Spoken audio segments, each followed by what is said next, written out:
श्री कृष्ण ने कहा है, मनुष्य जैसा सोचता है वैसा ही बन जाता है। रात को सोने से पहले अगर तुम चिंता, डर और बुरे ख्यालों में डूबे रहोगे तो तुम्हारा मन अगले दिन भी वैसा ही अस्थिर और बोझिल रहेगा। लेकिन अगर उसी समय तुम कृष्ण की वाणी सुनो, उनके प्रेम को महसूस करो और उनके उपदेशों को अपने दिल में उतारो, तो तुम्हारा मन एकदम हल्का, निर्मल और शांत हो जाएगा। कल्पना करो, तुम बिस्तर पर लेटे हो, आंखें बंद हैं, बाहर चांदनी हल्के से खिड़की से झांक रही है और तुम्हारे कानों में गूंज रही है वह मधुर आवाज, हे अर्जुन, तू चिंता मत कर, मैं तेरे साथ हूं, तू बस अपना कर्म कर, बाकी मुझ पर छोड़ दे। यह वाक्य जैसे तुम्हारे मन का बोझ एक पल में उतार देता है। ऐसा लगता है जैसे सारा संसार रुक गया हो और बस तुम और कृष्ण के शब्द ही बचे हों। रात को सोने से पहले कृष्ण की शिक्षाएं सुनना केवल एक आदत नहीं, बल्कि एक साधना है। यह साधना तुम्हारे भीतर वो शक्ति जगाती है जो दिन भर की थकान से कहीं ज्यादा बड़ी होती है। यह साधना तुम्हारे विचारों को शुद्ध करती है, तुम्हारे मन के भय को दूर करती है और तुम्हारे आत्मविश्वास को दोगुना कर देती है। अक्सर लोग कहते हैं कि उन्हें नींद नहीं आती क्योंकि मन में हजारों बातें चलती रहती हैं। लेकिन अगर तुम नींद से पहले कृष्ण के उपदेश सुनोगे तो तुम्हारे विचार स्थिर हो जाएंगे। जब मन स्थिर हो जाता है तो नींद भी मीठी आती है और अगले दिन की शुरुआत भी सकारात्मक ऊर्जा से होती है। श्री कृष्ण की सबसे बड़ी शिक्षा यही है कि जो हुआ वह अच्छे के लिए हुआ, जो हो रहा है वह अच्छे के लिए हो रहा है और जो होगा वह भी अच्छे के लिए होगा। यह विश्वास रात में सुनना, सोने से पहले अपने मन में दोहराना तुम्हारे डर को खत्म करता है, क्योंकि नींद में जाने से पहले अगर तुम्हारा मन संतुलित और शांत है तो तुम्हारा जीवन भी संतुलित और शांत होने लगता है। तुम कृष्णा की बातें सुनते सुनते महसूस करोगे कि वह सिर्फ महाभारत के अर्जुन से नहीं, बल्कि सीधे तुमसे बात कर रहे हैं। वह कहते हैं, तू बस अपने दिल में मेरा नाम रख, मैं हर कठिनाई में तेरा हाथ पकड़ लूंगा। और यह सुनते ही तुम्हारे मन का हर कोना रोशनी से भर जाता है। रात का समय ही सबसे अच्छा है, क्योंकि तब तुम कृष्णा की वाणी को बिना किसी रुकावट, बिना किसी शोर, सीधे अपने हृदय में उतार सकते हो। दिन में तो काम, लोग, जिम्मेदारियां और भागदौड़ होती है, लेकिन रात में तुम्हारा मन जैसे कहता है, अब बस मुझे अपने प्रभु से मिलने दो। जब रात गहरी होती है और आसमान में तारे टिमटिमा रहे होते हैं, तब एक रहस्यमयी शांति पूरे वातावरण में छा जाती है। यही वो समय है जब आत्मा सबसे ज्यादा ग्रहणशील होती है, जब मन दिन भर की थकान से मुक्त होकर सच्चाई को सुनने और महसूस करने के लिए तैयार होता है। ऐसे समय में अगर तुम्हारे कानों में कृष्ण की शिक्षाएं गूंजती हैं, तो यह केवल सुनना नहीं होता, यह आत्मा का स्नान होता है। कृष्ण की वाणी तुम्हारे भीतर जमा हुए बोझ, दुख, डर और निराशा को एक एक करके धो देती है। वह तुम्हें यह याद दिलाते हैं कि जीवन का हर क्षण एक योजना के तहत है और उस योजना का रचयिता स्वयं वही है जो तुम्हें सुन रहा है, देख रहा है और हर पल तुम्हारे साथ है। रात को सोने से पहले अगर तुम यह अनुभव कर सको तो तुम्हारी सारी चिंताएं उसी क्षण पिघलने लगती हैं। सोचो, दिन भर में कितनी बार तुम्हारा मन डगमगाता है। कभी कोई बात चुभ जाती है, कभी किसी का व्यवहार बुरा लग जाता है, कभी भविष्य की चिंता सताती है। यह सब मन में ऐसे जमा हो जाता है जैसे धूल शीशे पर जम जाती है और धीरे धीरे तुम्हारी रोशनी को धुंधला कर देती है। लेकिन जब तुम रात को कृष्ण की आवाज सुनते हो, उनका नाम लेते हो, उनकी लीला और गीता के उपदेश अपने भीतर उतारते हो, तो वह धूल साफ हो जाती है। मन फिर से चमकने लगता है, आत्मा फिर से हल्की हो जाती है। कृष्ण सिखाते हैं, हे अर्जुन, तू बस अपना कर्म कर, फल की चिंता मत कर। अगर तुम इसे हर रात सुनकर सो तो धीरे धीरे यह वाक्य तुम्हारे स्वभाव का हिस्सा बन जाएगा। तुम पाओगे कि दिन में भी तुम्हें परिणाम की चिंता कम होने लगी है और तुम्हारा ध्यान केवल अपने काम को पूरी निष्ठा से करने में लगा है। यही असली शांति है। रात को सोने से पहले कृष्ण की शिक्षाएं सुनने का एक और चमत्कारी प्रभाव है। यह तुम्हारे अवचेतन मन को पुनः प्रोग्राम करता है। दिन भर में जो नकारात्मक बातें तुम्हारे भीतर भर जाती हैं, वे नींद में भी तुम्हें परेशान कर सकती हैं, लेकिन अगर सोने से पहले कृष्ण के वचन तुम्हारे दिमाग में गूंज रहे हों, तो तुम्हारे सपने भी पवित्र हो जाते हैं। तुम नींद में भी उनकी उपस्थिति महसूस करते हो और जागने पर तुम्हारा चेहरा खुद ब खुद मुस्कुराने लगता है। यह सिर्फ एक आध्यात्मिक आदत नहीं, बल्कि एक मानसिक औषधि है। जैसे शरीर के लिए दवाई बीमारी को ठीक करती है, वैसे ही आत्मा के लिए कृष्ण की वाणी मन की अशांति को ठीक करती है। फर्क बस इतना है कि यह दवाई मीठी है, सुकून देने वाली है और इसका असर जीवन भर रहता है। अक्सर लोग दिन भर की समस्याओं को बिस्तर पर भी ले आते हैं, लेकिन कृष्ण कहते हैं जो हो चुका है वह बीत गया, जो आने वाला है उसकी चिंता मत कर, वर्तमान में रह, क्योंकि यही क्षण तेरा है। जब तुम रात को यह सुनते हो तो तुम्हारा मन अतीत के पछतावे और भविष्य के डर से मुक्त हो जाता है। तुम चैन की नींद सोते हो, जैसे कोई बच्चा मां की गोद में सो जाता है। और सबसे अद्भुत बात यह है कि रात का यह समय जब तुम कृष्ण को सुनते हो, तुम्हें उनसे गहरी मित्रता करने का अवसर देता है। तुम उनसे अपने दिल की बातें कह सकते हो, शिकायतें कर सकते हो, धन्यवाद कर सकते हो, और वह सब कुछ बांट सकते हो जो तुम किसी और से नहीं कह पाते, क्योंकि तुम जानते हो वह सुन रहे हैं, समझ रहे हैं और तुम्हें कभी जज नहीं करेंगे। धीरे धीरे यह आदत तुम्हारे जीवन का हिस्सा बन जाएगी। तुम पाओगे कि जैसे ही रात होगी, तुम्हारा मन खुद ब खुद कृष्ण के पास दौड़ जाएगा। तुम महसूस करोगे कि दिन भर की लड़ाई चाहे कितनी भी कठिन रही हो, जैसे ही तुम उनकी आवाज सुनते हो, सब कुछ शांत हो जाता है। जब रात अपने पूरे सन्नाटे में ढल जाती है, तब इंसान के अंदर के सबसे गहरे भाव जागते हैं। यही वो समय है जब दिल की धड़कनें भी साफ सुनाई देती हैं और मन का शोर भी। लेकिन अगर इस समय तुम कृष्ण के शब्द सुनने का रास्ता चुन लो, तो यह शोर धीरे धीरे मंद पड़ने लगता है, मानो कोई मधुर बांसुरी बजने लगे, जो तुम्हारे भीतर की बेचैनी को अपने सुरों में समेटकर दूर ले जाती है। रात को सोने से पहले कृष्ण की शिक्षाएं सुनना केवल ज्ञान पाना नहीं है, बल्कि यह अपने जीवन के अंधेरे में एक दीप जलाने जैसा है। दिन भर की थकान, परेशानियां, तनाव सब उस दीपक की रोशनी में मानो पिघल जाते हैं। कृष्ण की वाणी तुम्हें यह एहसास कराती है कि चाहे परिस्थिति कितनी भी कठिन हो, कोई है जो तुम्हारा हाथ थामे खड़ा है, जो कभी तुम्हें गिरने नहीं देगा। वह कहते हैं, यदि तू मेरा है तो तुझे किसी बात का भय क्यों, और यदि तू मेरा नहीं तो तुझे किसी बात की उम्मीद क्यों। यह वाक्य सुनते ही भीतर एक अजीब सी स्थिरता आ जाती है।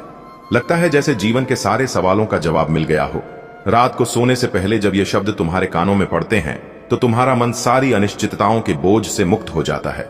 सोचो, कितनी बार तुम दिन में अपने आप से लड़ते हो, कभी असफलता का डर, कभी अपनों की नाराजगी, कभी पैसों की चिंता और कभी भविष्य की अनजानी राहें। लेकिन जब रात में तुम कृष्ण को सुनते हो, तो तुम्हें लगता है कि ये सारी लड़ाइयां असल में तुम्हारी नहीं, बल्कि उस परम सत्ता की योजना का हिस्सा हैं। और अगर योजना उसी की है, तो उसका अंत भी शुभ ही होगा। कृष्ण की सबसे बड़ी खासियत यह है कि वह तुम्हें दोषी महसूस नहीं कराते। वह तुम्हें वैसे ही अपनाते हैं जैसे तुम हो, तुम्हारी गलतियों के साथ, तुम्हारी कमजोरियों के साथ। रात को उनकी बातें सुनते हुए तुम यह समझने लगते हो कि जीवन में सबसे जरूरी चीज है खुद को माफ करना और आगे बढ़ना। और यही संदेश कृष्ण ने अर्जुन को भी दिया था, जब युद्ध के मैदान में अर्जुन भय और मोह से भर गया था। रात का समय इसीलिए खास है क्योंकि तब तुम्हारा मन सबसे ज्यादा खुला होता है। दिन में दुनिया की बातें, काम और जिम्मेदारियां तुम्हें बांधे रखती हैं, लेकिन रात में जब सब सो जाते हैं, तब तुम्हारा मन अकेला होता है। और यही अकेलापन तुम्हें खुद से और कृष्ण से जोड़ देता है। यही कारण है कि जो लोग रात में कृष्ण की शिक्षाएं सुनते हैं, उनके भीतर धीरे धीरे एक अद्भुत आत्मबल पैदा हो जाता है। रात को सोने से पहले कृष्ण की शिक्षाएं सुनना तुम्हें यह भी सिखाता है कि तुम्हारा जीवन तुम्हारे हाथ में नहीं, बल्कि उसके हाथ में है जो ब्रह्मांड को चला रहा है। और अगर उसने यह ब्रह्मांड इतनी सुंदरता और संतुलन से बनाया है, तो तुम्हारा जीवन भी वह पूरी तरह संभाल लेगा। तुम्हें बस उस पर भरोसा करना है। धीरे धीरे जैसे जैसे यह आदत पक्की होती है, तुम महसूस करोगे कि सुबह उठते ही तुम्हारा मन हल्का और उत्साहित होता है। तुम दिन की शुरुआत एक मुस्कान के साथ करते हो, क्योंकि पिछली रात कृष्ण ने तुम्हारे दिल का बोझ अपने पास रख लिया था। यह मुस्कान सिर्फ चेहरे पर नहीं, बल्कि आत्मा में होती है, और यही असली शांति है। और फिर एक दिन तुम्हें एहसास होगा कि तुम्हारा जीवन पहले जैसा नहीं रहा। पहले जो बातें तुम्हें परेशान करती थीं, अब वे तुम्हें उतना नहीं छू पाती। पहले जो डर तुम्हारे फैसले रोक देता था, अब तुम उस पर मुस्कुरा पाते हो। और यह सब केवल इसलिए क्योंकि तुमने रात के कुछ पलों को कृष्ण के नाम कर दिया। दिन भर की भागदौड़ में इंसान अपने भीतर की शांति से कितना दूर चला जाता है, यह उसे अक्सर तब पता चलता है जब मन बेचैन हो जाता है। सुबह उठते ही मोबाइल, काम, जिम्मेदारियां, लोगों की बातें, और इस सबके बीच कहीं अपनी आत्मा की आवाज सुनने का समय ही नहीं मिलता। लेकिन अगर तुम रोज दिन में सिर्फ एक बार भी कृष्ण की शिक्षाएं सुन लो, तो यह जैसे तुम्हारे भीतर एक नया जीवन फूंक देता है। श्री कृष्ण की वाणी केवल शब्द नहीं है, वह जीवन का मार्गदर्शन है। गीता में उन्होंने जो कहा वह सिर्फ अर्जुन के लिए नहीं था, वह हर इंसान के लिए था, तुम्हारे लिए भी। दिन में एक बार उनकी बातें सुनना मानो अपने मन को रोज साफ करना है। जैसे शरीर को साफ रखने के लिए हम रोज स्नान करते हैं, वैसे ही मन को पवित्र रखने के लिए कृष्ण के उपदेशों का स्नान जरूरी है। सोचो, दिन भर कितनी बार तुम तनाव में आते हो, कभी काम का दबाव, कभी किसी का बुरा व्यवहार, कभी भविष्य की चिंता, तो कभी अपने ही विचारों से लड़ाई। अगर ऐसे में दिन के किसी एक पल में तुम रुककर कृष्ण की आवाज सुनो, उनकी शिक्षाओं को अपने दिल में उतारो, तो मानो जैसे किसी ने तुम्हारे मन को ठंडे जल से सींच दिया हो। कृष्ण कहते हैं, जिसके पास विश्वास है उसके लिए असंभव कुछ भी नहीं। दिन में एक बार भी यह वाक्य सुनना तुम्हें हिम्मत देता है। तुम महसूस करते हो कि चाहे परिस्थिति कितनी भी कठिन हो, अगर तुम्हारा विश्वास अटूट है तो तुम उसे बदल सकते हो। यह विश्वास सिर्फ शब्दों से नहीं आता, यह तब आता है जब तुम रोज कृष्ण की शिक्षाएं अपने मन में बिठाते हो। कृष्ण की सबसे अद्भुत बात यह है कि वह हमें सिर्फ धार्मिक बातें नहीं सिखाते, बल्कि जीवन जीने की कला सिखाते हैं। वह बताते हैं कि कैसे असफलता में टूटना नहीं, सफलता में अहंकार नहीं, रिश्तों में प्रेम रखना और निर्णय में धैर्य रखना, यही जीवन की सच्ची बुद्धिमानी है। और अगर दिन में एक बार तुम यह सुनते हो तो यह धीरे धीरे तुम्हारे स्वभाव का हिस्सा बन जाता है। दिन में एक बार कृष्ण को सुनना तुम्हें अपनी गलतियों से डरना नहीं, बल्कि उनसे सीखना सिखाता है। वह तुम्हें यह समझाते हैं कि असली हार तब होती है जब तुम कोशिश करना छोड़ देते हो, और असली जीत तब होती है जब तुम हर परिस्थिति में अपने कर्म को जारी रखते हो। जब दिन के बीच में थकान तुम्हें घेर ले, जब तुम्हें लगे कि अब और नहीं हो पाएगा, तभी कृष्ण की यह आवाज सुनो, उठो, जागो और लक्ष्य की प्राप्ति तक मत रुको। यह सुनकर तुम्हारे भीतर एक नई ऊर्जा दौड़ जाती है। तुम पाओगे कि थकान केवल शरीर की थी, आत्मा तो अब भी मजबूत है। धीरे धीरे यह आदत तुम्हें बदलने लगेगी। तुम महसूस करोगे कि अब तुम छोटी छोटी बातों पर परेशान नहीं होते, अब तुम्हें लोगों की नकारात्मक बातें कम चोट पहुंचाती हैं, और अब तुम्हारे फैसले जल्दबाजी में नहीं बल्कि समझदारी में होते हैं। यह बदलाव चुपचाप आता है, लेकिन इसका असर गहरा होता है। दिन में एक बार कृष्ण की शिक्षाएं सुनना तुम्हें खुद से जोड़ता है।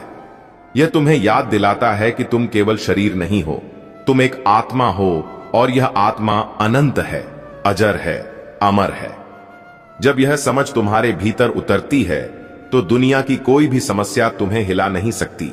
और सबसे खूबसूरत बात यह है कि जब तुम रोज दिन में एक बार कृष्ण को सुनते हो तो तुम्हें लगता है कि वह केवल गीता के वक्ता नहीं, बल्कि तुम्हारे अपने मित्र, अपने मार्गदर्शक हैं। उनकी बातें केवल कानों में नहीं, दिल में उतरती हैं। जब दिन की धूप तेज हो जाती है और जिम्मेदारियों का बोझ कंधों पर भारी लगने लगता है, तब मन भी थकान महसूस करने लगता है। ऐसे में अगर तुम कुछ मिनटों के लिए भी रुककर कृष्ण की शिक्षाएं सुनो, तो यह तुम्हारे मन के लिए ठंडी हवा का झोंका बन जाती है। यह झोंका न केवल तुम्हारी थकान दूर करता है, बल्कि तुम्हारे भीतर एक नई शक्ति भर देता है, जो तुम्हें दिन के बाकी हिस्से को और मजबूती से जीने के लिए तैयार कर देता है। कृष्ण की बातें समय की सीमा में बंधी नहीं हैं। गीता में जो कहा गया वह हजारों साल पहले भी सच था और आज भी उतना ही प्रासंगिक है। जब वे कहते हैं, फल की चिंता मत करो, बस अपना कर्म करते जाओ, तो यह केवल युद्ध भूमि की बात नहीं है, यह तुम्हारे रोजमर्रा के जीवन की भी सच्चाई है।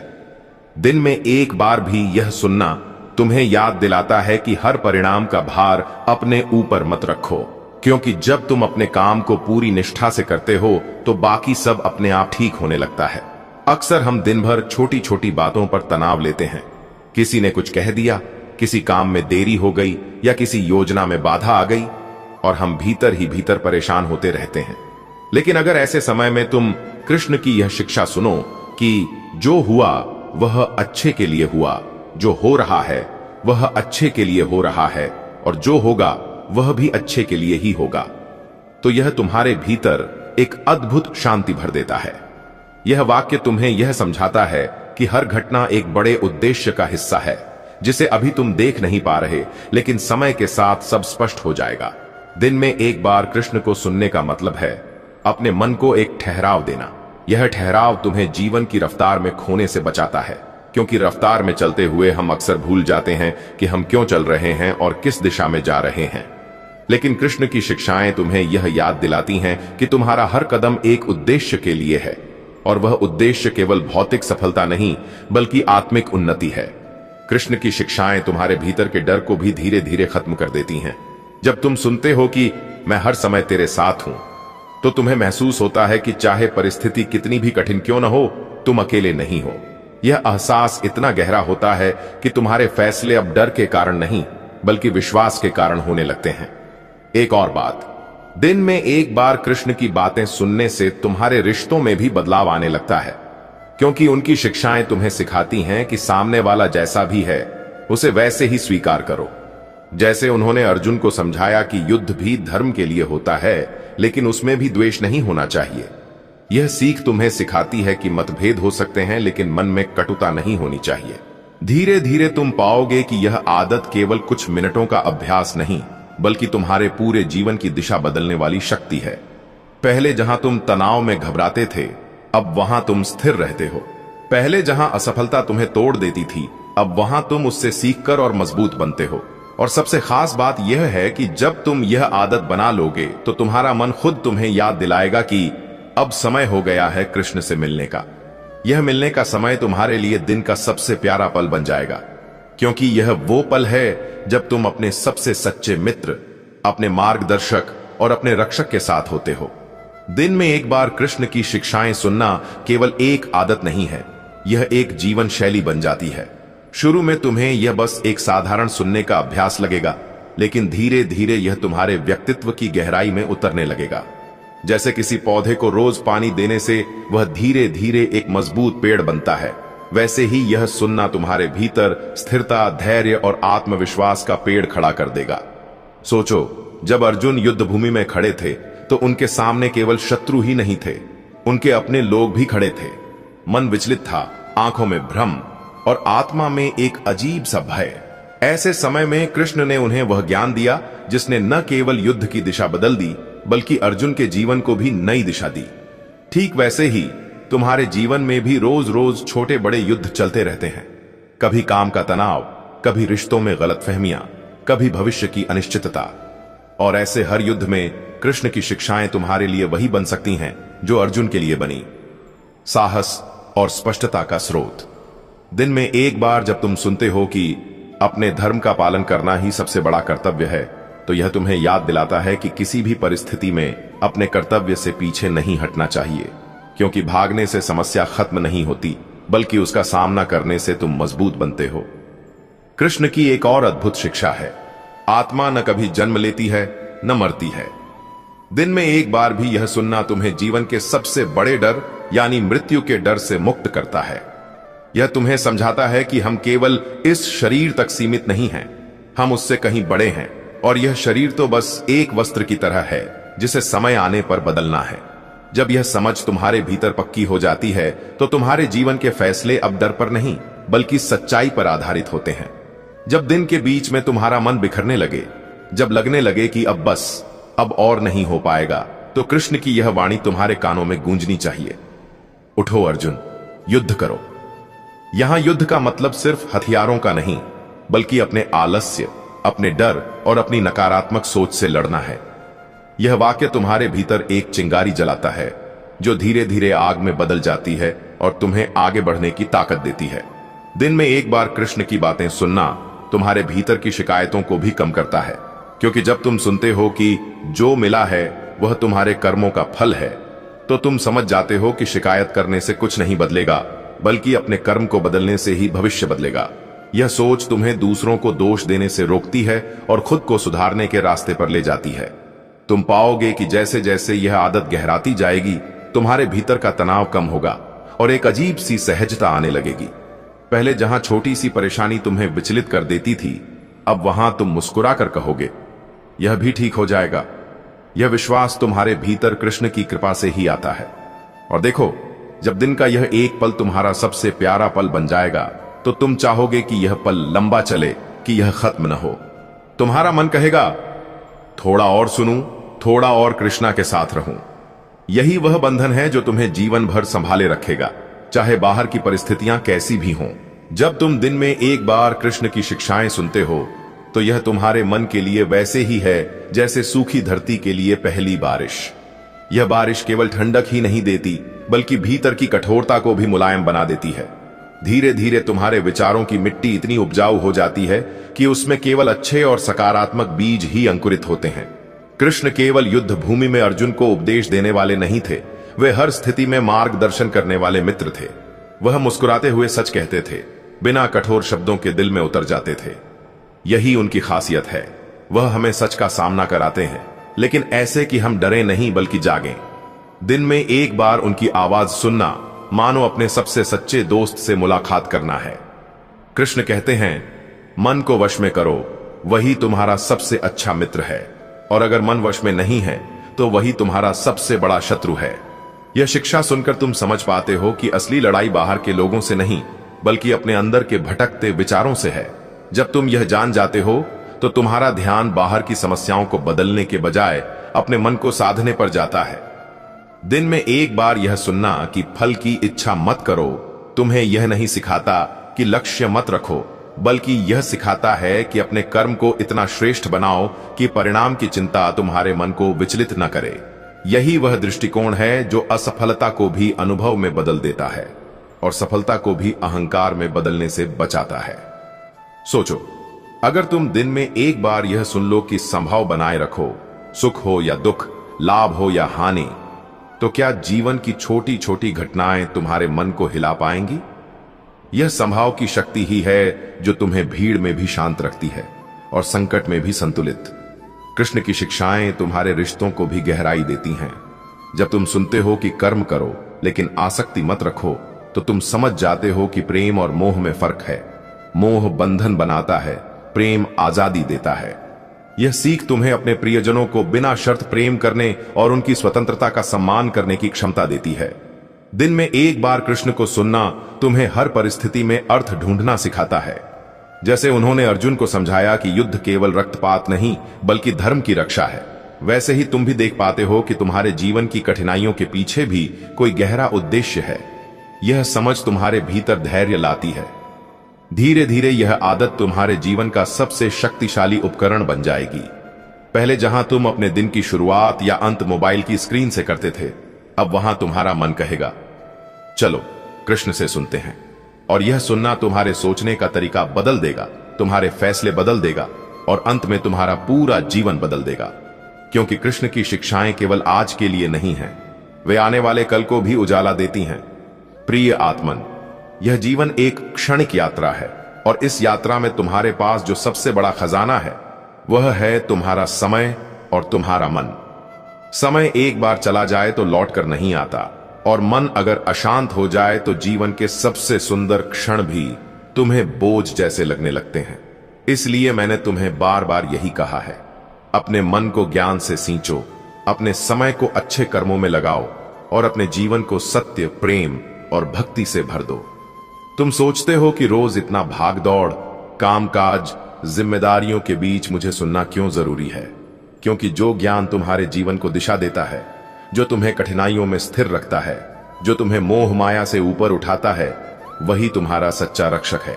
जब तुम दिन में एक बार कृष्ण का ज्ञान सुनते हो तो तुम अपने भीतर के अंधकार को हटाकर प्रकाश को आमंत्रित करते हो। देखो, संसार में दुख का कारण बाहर नहीं, भीतर है। तुम्हारे विचार, तुम्हारी अपेक्षाएं, तुम्हारा मोह। यदि तुम्हारा मन संयमित है तो विपरीत परिस्थितियां भी तुम्हें हिला नहीं सकती, और अगर मन असंयमित है तो सुख में भी तुम्हें चैन नहीं मिलेगा। यही कारण है कि मैंने गीता में कहा, समत्वम योग उच्यते, अर्थात सुख दुख, हानि लाभ, जय पराजय, सब में समान भाव रखना ही योग है। मनुष्य जब दिन में एक बार भी इस सत्य को सुन लेता है तो उसकी आत्मा में एक शक्ति भर जाती है। वह बाहरी परिस्थितियों का गुलाम नहीं बनता बल्कि अपने विवेक से निर्णय लेता है। जैसे अर्जुन युद्ध भूमि में खड़ा था, मन में शंका, भ्रम और भय था, पर जब उसने मेरा ज्ञान सुना, उसका मोह दूर हो गया और वह अपने धर्म के मार्ग पर अडिग हो गया। ठीक वैसे ही जब तुम रोज मेरा ज्ञान सुनते हो तो तुम्हारे भीतर का मोह, डर और भ्रम धीरे धीरे समाप्त होने लगता है। याद रखो, यह संसार माया का खेल है। यहां लोग तुम्हारे बारे में बोलेंगे, तुम्हारे साथ धोखा करेंगे, तुम्हें ठुकराएंगे, कभी सम्मान देंगे, कभी अपमान। अगर तुम इनके हिसाब से जियोगे तो तुम्हारा मन हर पल डगमगाएगा। लेकिन अगर तुम रोज मेरा ज्ञान सुनोगे तो तुम्हें याद रहेगा कि असली पहचान तुम्हारी आत्मा है, जो न जन्म लेती है न मरती है। रोजाना यह ज्ञान तुम्हें अहंकार से बचाएगा, क्योंकि जब तुम सुनते हो कि सब कुछ ईश्वर की योजना से हो रहा है, तब तुम समझते हो कि सफलता पर घमंड करने का कोई कारण नहीं और असफलता पर दुख करने का भी कोई कारण नहीं। जैसे समुद्र में लहरें उठती और गिरती हैं, वैसे ही जीवन में परिस्थितियां आती जाती हैं। अगर तुम रोज यह सुनोगे तो तुम लहरों में बहोगे नहीं, बल्कि समुद्र की गहराई में स्थित रहोगे। एक बात हमेशा याद रखना, ज्ञान सिर्फ सुनने के लिए नहीं है, उसे अपने जीवन में उतारने के लिए है। अगर तुम रोज सुनते हो कि क्रोध विनाश करता है और फिर भी तुम क्रोध करते हो, तो यह वैसा ही है जैसे कोई रोगी रोज दवा खरीदता है लेकिन कभी उसे खाता नहीं। इसलिए रोज कृष्ण ज्ञान सुनना और उस पर मनन करना, यही तुम्हें बदल देगा। तुम्हारे जीवन में कितनी भी समस्या क्यों ना हो, आर्थिक, पारिवारिक, मानसिक, अगर तुम्हारा मन शांत है तो तुम उसका हल पा लोगे। लेकिन अगर मन अशांत है तो छोटी समस्या भी तुम्हें बड़ी लगेगी। इसलिए जब तुम रोज मेरा ज्ञान सुनते हो तो तुम अपने मन को साधते हो, उसे अपने नियंत्रण में रखते हो, न कि परिस्थितियों के। भक्ति का अर्थ केवल मंदिर जाकर पूजा करना नहीं है। भक्ति का असली अर्थ है अपने हर विचार, हर निर्णय और हर कर्म में ईश्वर का स्मरण रखना। जब तुम रोज मेरा ज्ञान सुनते हो तो तुम्हारे विचार पवित्र होते हैं, तुम्हारे निर्णय सही होते हैं और तुम्हारे कर्म शुभ होते हैं। जब तुम रोज एक बार मेरा ज्ञान सुनते हो तो यह तुम्हारे भीतर की धूल को साफ करता है। जैसे सूरज की किरणें अंधेरे को दूर कर देती हैं, वैसे ही ज्ञान की किरणें अज्ञान को मिटा देती हैं। देखो, अज्ञान ही तो है जो तुम्हें भय में रखता है। जब तुम नहीं जानते कि कल क्या होगा, तब डर लगता है। जब तुम नहीं जानते कि जो तुम्हारे साथ हो रहा है उसका कारण क्या है, तब बेचैनी होती है। लेकिन जब तुम रोज सुनते हो कि यह संसार कर्मों का मैदान है और जो भी घटित हो रहा है वह पिछले कर्मों का फल है, तब तुम्हारे मन में स्थिरता आती है। समझो, जो भी तुम्हें मिला है, परिवार, मित्र, धन, अवसर, सब तुम्हारे कर्मों का परिणाम है, और जो नहीं मिला वह भी तुम्हारे ही कर्मों के अनुसार है। जब यह सत्य हृदय में उतर जाता है तो शिकायत करने का मन ही नहीं करता। तुम ईश्वर के प्रति कृतज्ञ हो जाते हो और यह कृतज्ञता तुम्हें संतोष देती है। अर्जुन ने जब मुझसे गीता का उपदेश सुना तब उसके मन में स्पष्टता आई। उसने जाना कि जीवन का उद्देश्य केवल सुख पाना नहीं, बल्कि अपने कर्तव्य को निभाना है। तुम भी जब रोज कृष्ण ज्ञान सुनते हो तो तुम्हारा दृष्टिकोण बदलता है। तुम छोटी छोटी बातों में उलझना छोड़ देते हो। लोग तुम्हें क्या कहते हैं यह महत्वहीन हो जाता है, क्योंकि तुम जानते हो कि सच्चा सम्मान केवल परमात्मा की दृष्टि में है। यह मत सोचो कि रोज ज्ञान सुनना समय की बर्बादी है। यह समय का सबसे उत्तम उपयोग है। जैसे किसान रोज अपने खेत में पानी देता है, वैसे ही रोज ज्ञान से मन को सींचना जरूरी है। अगर एक दिन भी वह पानी देना छोड़ दे तो पौधे सूखने लगते हैं। वैसे ही अगर तुम अपने मन को रोज ज्ञान से नहीं सींचते तो उसमें नकारात्मक विचार उगने लगते हैं। जब तुम रोज सुनते हो कि क्रोध पर नियंत्रण रखो, तो धीरे धीरे तुम क्रोध को घटा देते हो। जब रोज सुनते हो कि लोभ छोड़ो, तो तुम्हारे भीतर वैराग्य बढ़ता है। जब रोज सुनते हो कि क्षमा करो, तो तुम्हारा मन हल्का होता जाता है। यह परिवर्तन अचानक नहीं होता, लेकिन रोज सुनने से यह स्वाभाविक हो जाता है। मनुष्य को सबसे बड़ा सुख तब मिलता है जब उसका मन शांत हो, और मन शांत तभी होता है जब वह सत्य को जानता है। यह संसार बदलने वाला है। यहां किसी चीज पर स्थायी भरोसा नहीं किया जा सकता। अगर तुम्हारा भरोसा केवल धन, रिश्तों या शरीर पर है तो एक दिन तुम्हें दुख अवश्य मिलेगा। लेकिन अगर तुम्हारा भरोसा परमात्मा पर है तो परिस्थितियां चाहे कैसी भी हों, तुम्हारा मन स्थिर रहेगा। ज्ञान सुनने से तुम्हें यह भी समझ आता है कि जीवन में हर घटना तुम्हें कुछ सिखाने आई है। जब कोई तुम्हें धोखा देता है तो वह तुम्हें सावधान रहना सिखाता है। जब कोई तुम्हें छोड़ देता है तो वह तुम्हें आत्मनिर्भर बनना सिखाता है। जब कोई तुम्हें अपमानित करता है तो वह तुम्हें अहंकार से मुक्त होना सिखाता है।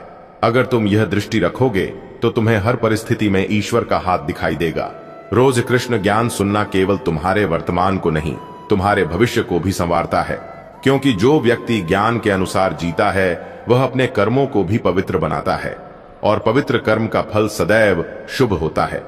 मैं तुमसे यह नहीं कहता कि जीवन में दुख नहीं आएंगे। दुख तो आएंगे, क्योंकि यह संसार सुख दुख का मिश्रण है। लेकिन जब तुम्हारे पास ज्ञान होगा तो दुख तुम्हें तोड़ नहीं पाएगा, वह तुम्हें मजबूत बनाएगा, और तुम उस दुख से भी कुछ सीखकर आगे बढ़ जाओगे। जिस प्रकार सूरज उगने से पहले अंधेरा सबसे गहरा होता है, वैसे ही जीवन में सबसे कठिन समय अक्सर बड़े परिवर्तन से पहले आता है। जब तुम रोज मेरा ज्ञान सुनते हो तो तुम्हें यह स्मरण रहता है कि हर अंधेरा अंततः खत्म होता है। इस विश्वास के साथ जीने वाला व्यक्ति कभी निराश नहीं होता। वह जानता है कि जो कुछ भी हो रहा है उसमें भी ईश्वर की योजना छुपी है। दिन में एक बार भी अगर तुम पूरे मन से ज्ञान सुनोगे तो यह तुम्हारे भीतर एक आंतरिक शक्ति का निर्माण करेगा। यह शक्ति तुम्हें सही और गलत में भेद करना सिखाएगी। यह शक्ति तुम्हें दूसरों के प्रभाव से बचाएगी, क्योंकि संसार में लोग तुम्हें अपने अनुसार मोड़ने की कोशिश करेंगे, कभी प्रशंसा करके, कभी आलोचना करके, कभी डर दिखाकर। लेकिन अगर तुम्हारे भीतर ज्ञान की जड़ें मजबूत हैं तो तुम किसी भी दबाव में आकर अपने धर्म से विचलित नहीं होंगे। और बहन की रोज मेरा वचन सुनना तुम्हारे मन को शुद्ध करता है।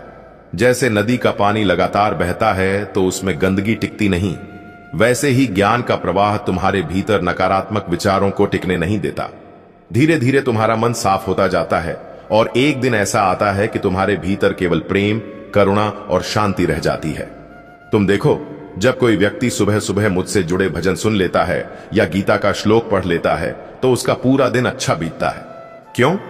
क्योंकि दिन की शुरुआत में जो विचार मन में डाले जाते हैं वही दिन भर का माहौल तय करते हैं। अगर सुबह सुबह तुम चिंता, शिकायत और गुस्से के विचार सुनोगे तो दिन भर मन भारी रहेगा, लेकिन अगर सुबह ज्ञान सुनोगे तो दिन भर मन में प्रकाश रहेगा। ज्ञान सुनने का एक और अद्भुत प्रभाव है, यह तुम्हारी दृष्टि बदल देता है। जब तुम रोज सुनते हो कि हर प्राणी में वही परमात्मा है तो तुम किसी से द्वेष नहीं कर पाते। तुम जान जाते हो कि जो तुम्हें चोट पहुंचा रहा है वह भी अज्ञान के कारण ऐसा कर रहा है। यह समझ तुम्हें क्रोध से दूर और क्षमा के पास ले जाती है। याद रखो, जीवन का हर क्षण तुम्हें एक चुनाव देता है, अज्ञान में जीना या ज्ञान में जीना। अज्ञान में जीने वाला व्यक्ति परिस्थितियों का गुलाम होता है, वह हर छोटी बात में परेशान हो जाता है। लेकिन ज्ञान में जीने वाला व्यक्ति परिस्थितियों का स्वामी होता है। वह अपने मन को आदेश देता है और मन उसका पालन करता है। जब तुम रोज सुनते हो कि सुख और दुख दोनों अस्थायी हैं, तो धीरे धीरे तुम्हारा मन इनसे चिपकना छोड़ देता है। तुम्हें खुशी मिलती है तो तुम आभारी होते हो, लेकिन उसमें डूबते नहीं। तुम्हें दुख मिलता है तो तुम धैर्य रखते हो, लेकिन टूटते नहीं। यही संतुलन जीवन की सबसे बड़ी शक्ति है। ज्ञान सुनना तुम्हें मृत्यु के भय से भी मुक्त करता है। जब तुम सुनते हो कि आत्मा न जन्म लेती है न मरती है, तो तुम्हें यह समझ आता है कि मृत्यु केवल एक परिवर्तन है, अंत नहीं। इस समझ के साथ जीने वाला व्यक्ति निर्भय हो जाता है। वह जीवन के हर क्षण को पूर्णता से जीता है, क्योंकि वह जानता है कि जो भी समय मिला है वह ईश्वर का उपहार है। प्रिय भक्त, मैं तुमसे यह नहीं कह रहा कि रोज घंटों बैठकर सुनो। मैं बस कह रहा हूं कि दिन में एक बार, चाहे 5 मिनट ही सही, पूरे मन से सुनो। इन 5 मिनट में तुम्हारा मन संसार से हटकर मुझसे जुड़ जाएगा, और यह जुड़ाव तुम्हें दिन भर शक्ति देगा। और याद रखो, ज्ञान केवल सुनने से नहीं, उसे महसूस करने से प्रभाव डालता है। जब तुम सुनते हो कि ईश्वर हर जगह है, तो एक बार आंख बंद करके यह अनुभव करो कि वास्तव में मैं तुम्हारे पास हूं, तुम्हारी सांसों में हूं, तुम्हारे हृदय की धड़कन में हूं। जब यह अनुभव तुम्हारे भीतर उतर जाएगा, तब जीवन की सबसे बड़ी चिंता भी तुम्हें हिला नहीं पाएगी। हर नया दिन एक नया अवसर है। इसे अपने सपनों के लिए जियो। समय का सदुपयोग करो, क्योंकि यह कभी लौट कर नहीं आता। नमस्कार साथियों, स्वागत है आपका हमारे चैनल में। आपसे विनती है, वीडियो को अंत तक जरूर लिखें और कमेंट में जय श्री कृष्ण अवश्य लिखें। सफलता उन्हीं को मिलती है जो कभी हार नहीं मानते। आज जो मेहनत करोगे वही कल सफलता बनेगी। हर सुबह नई उम्मीदें लेकर आती है, मुस्कुराकर स्वागत करें। जो अपने लक्ष्य को लेकर संकल्पित होता है उसे सफलता जरूर मिलती है। अतीत की गलतियों से सीखो, लेकिन भविष्य की चिंता मत करो। हर दिन कुछ नया सीखो, यही जीवन का असली सार है। आज का दिन आपका है, इसे बेहतरीन बनाओ। जीवन में बड़ा बनने के लिए पहले खुद को बदलो। सुबह की ताजगी आपको नए अवसरों की याद दिलाती है। एक नई सुबह, एक नई शुरुआत, एक नया अवसर। सूरज की पहली किरण आपके जीवन में नई ऊर्जा लेकर आए। मुस्कुराओ, क्योंकि एक खूबसूरत दिन आपका इंतजार कर रहा है। आज का दिन आपके जीवन में खुशियों की बरसात करे। जो सुबह जल्दी उठता है, सफलता उसी के कदम चूमती है। हर दिन एक नया आशीर्वाद है, इसे पूरी तरह जियो। अच्छी सोच, अच्छा दिन और अच्छी जिंदगी सब आपकी सोच पर निर्भर करता है। प्रभु की कृपा से आज का दिन सुख समृद्धि से भरा हो। हर सुबह अपने मन को सकारात्मक ऊर्जा से भर दो। असफलता सिर्फ एक और प्रयास करने का मौका है। मेहनत इतनी खामोशी से करो कि सफलता शोर मचा दे। डर को अपने रास्ते का रोड़ा मत बनने दो। गिरने से मत डर, उठकर फिर से चलने में असली ताकत है। जीवन में वही लोग सफल होते हैं जो कभी हार नहीं मानते। अपने सपनों को सच करने का सबसे अच्छा तरीका है मेहनत। बड़ी सफलता के लिए बड़े जोखिम लेने पड़ते हैं। खुद पर भरोसा करो, पूरी दुनिया आपकी ताकत बनेगी। अगर कोई सपना देख सकते हो तो उसे पूरा भी कर सकते हो। असली सफलता मेहनत और धैर्य से मिलती है। जो हुआ अच्छा हुआ, जो हो रहा है अच्छा हो रहा है। मोह से मुक्त होकर कर्म करो, यही जीवन का सार है। जो दूसरों का भला करता है उसका भला स्वयं भगवान करते हैं। सच्चा प्रेम बिना शर्त के होता है, उसमें स्वार्थ नहीं होता। कर्म करो, फल की चिंता मत करो। जब तक विश्वास है तब तक सब संभव है। भगवान से कुछ मांगने से पहले खुद को योग्य बनाओ। सच्चा ज्ञान वही है जो मन को शांति दे। भगवान के करीब वही होता है जो सत्य और धर्म के मार्ग पर चलता है। जो सच मन से भक्ति करता है उसे भगवान जरूर मिलते हैं। सफलता मेहनत से मिलती है। अच्छा सोचो, अच्छा होगा। जिंदगी में खुश रहना सीखो, हार मत मानो, कोशिश करते रहो। मेहनत ही असली पूंजी है। जीवन को हंसकर जियो, अपने लक्ष्य पर ध्यान दो। हर दिन एक नई शुरुआत है। सोच बदलो, दुनिया बदल जाएगी। अपने आप पर भरोसा रखो। कभी कभी खामोशी ही सबसे बड़ा दर्द होती है। दिल टूटने पर इंसान सबसे ज्यादा सीखता है। अपनों से मिली ठोकरें सबसे ज्यादा दर्द देती हैं। इंसान तब टूटता है जब कोई अपना धोखा देता है। वक्त हर जख्म भर देता है, लेकिन निशान हमेशा रहते हैं। लोग तब याद करते हैं जब उन्हें जरूरत होती है। दुनिया मतलब से भरी है, यहाँ सच्चे लोग कम हैं।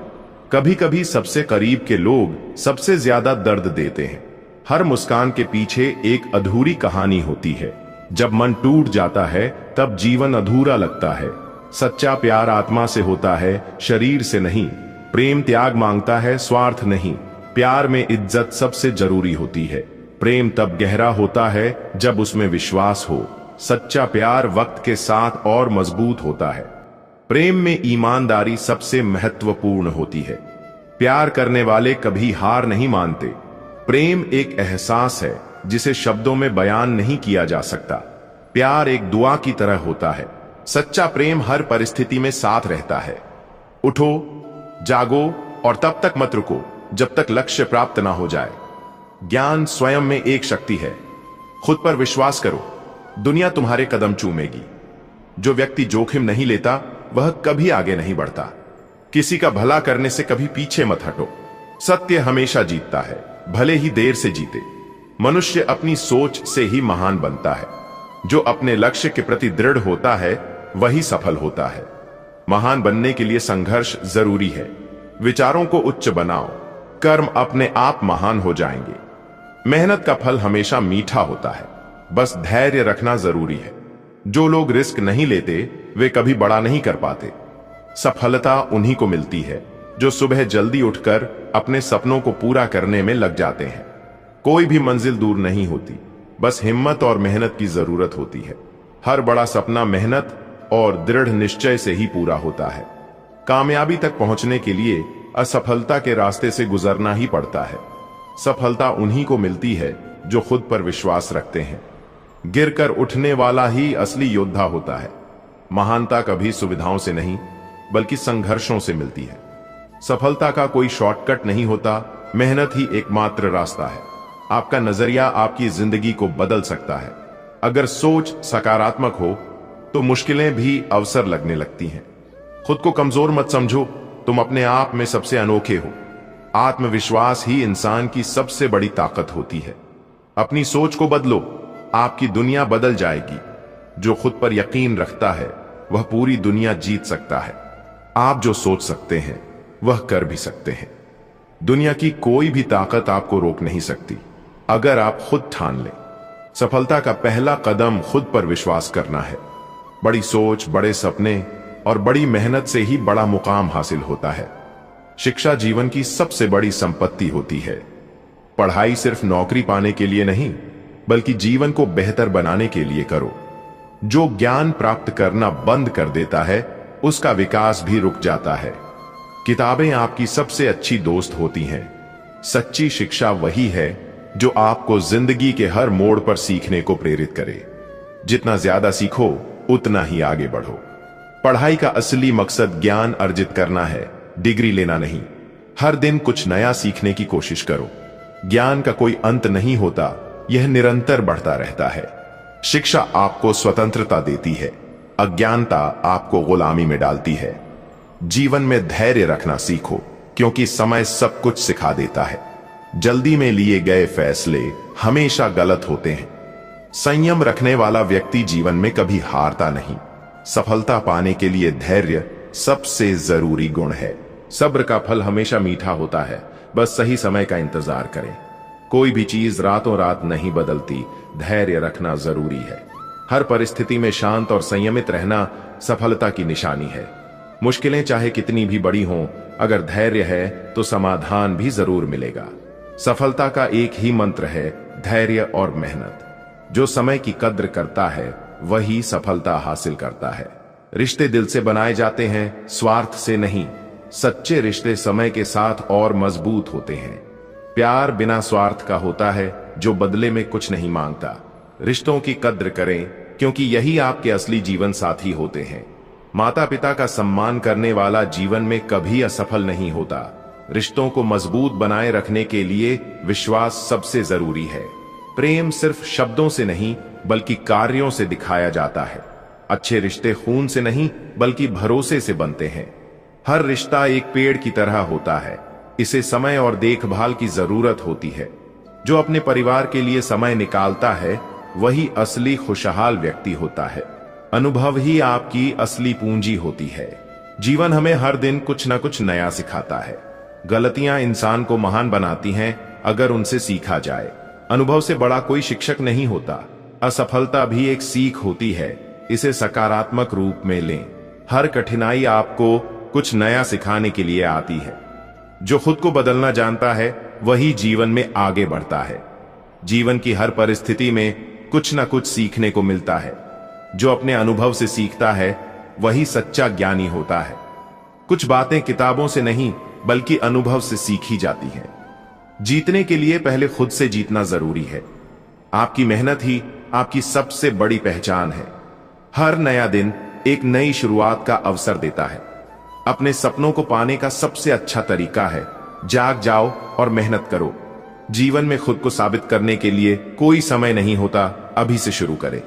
भाग्य भी उन्हीं का साथ देता है जो मेहनत करने में विश्वास रखते हैं। कभी भी खुद को कम मत समझो, क्योंकि आप किसी से कम नहीं हो। सफलता सिर्फ मंजिल नहीं, बल्कि सफर का नाम है। हर दिन अपने कल से बेहतर बनने की कोशिश करें। दुनिया उन्हीं को याद रखती है जो अपने काम से नाम बनाते हैं। हमेशा खुद को बेहतर बनाने में लगे रहो, क्योंकि विकास ही जीवन है। अपने डर को अपनी ताकत बनाओ। सपनों को साकार करने के लिए मेहनत ही सबसे बड़ा हथियार है। मेहनत की स्याही से ही सफलता की कहानी लिखी जाती है। जीवन में खुश रहना एक कला है, इसे सीखो और सिखाओ। जोश और जुनून से भरा इंसान कभी असफल नहीं हो सकता। खुद पर भरोसा रखना सीखो। दुनिया क्या कहती है इससे फर्क नहीं पड़ता। ईमानदारी से किया गया काम हमेशा रंग लाता है। जीवन में खुद को कभी किसी से कम मत समझो। अपने सपनों को पाने के लिए खुद पर विश्वास सबसे जरूरी है। सपना एक देखोगे, मुश्किलें हजार आएंगी, लेकिन वह मंजर बड़ा खूबसूरत होगा। जब कामयाबी शोर मचाएगी, उड़ान तो भरना है, चाहे कई बार गिरना पड़े। सपनों को पूरा करना है, चाहे खुद से भी लड़ना पड़े। जीवन में लगने वाली हर्ट होकर हमें सही से चलना सिखाती है। धनवान वह नहीं होता जिसकी तिजोरी नोटों से भरी है, बल्कि असल में धनवान तो वह होता है जिसकी जिंदगी में खूबसूरत रिश्तों की कमी नहीं है। वक्त के साथ चलते रहो, सफलता तुम्हारे पीछे जरूर आएगी। अगर इंसान सही वक्त पर अपने रिश्ते नहीं संभाल पाता तो वक्त भी उनके पास रिश्ते टिकने नहीं देता।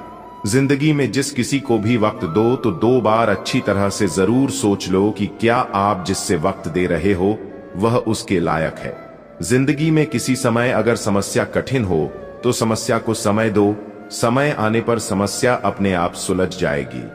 वक्त की भले ही आंखें नहीं होती लेकिन वक्त सब कुछ देख रहा होता है।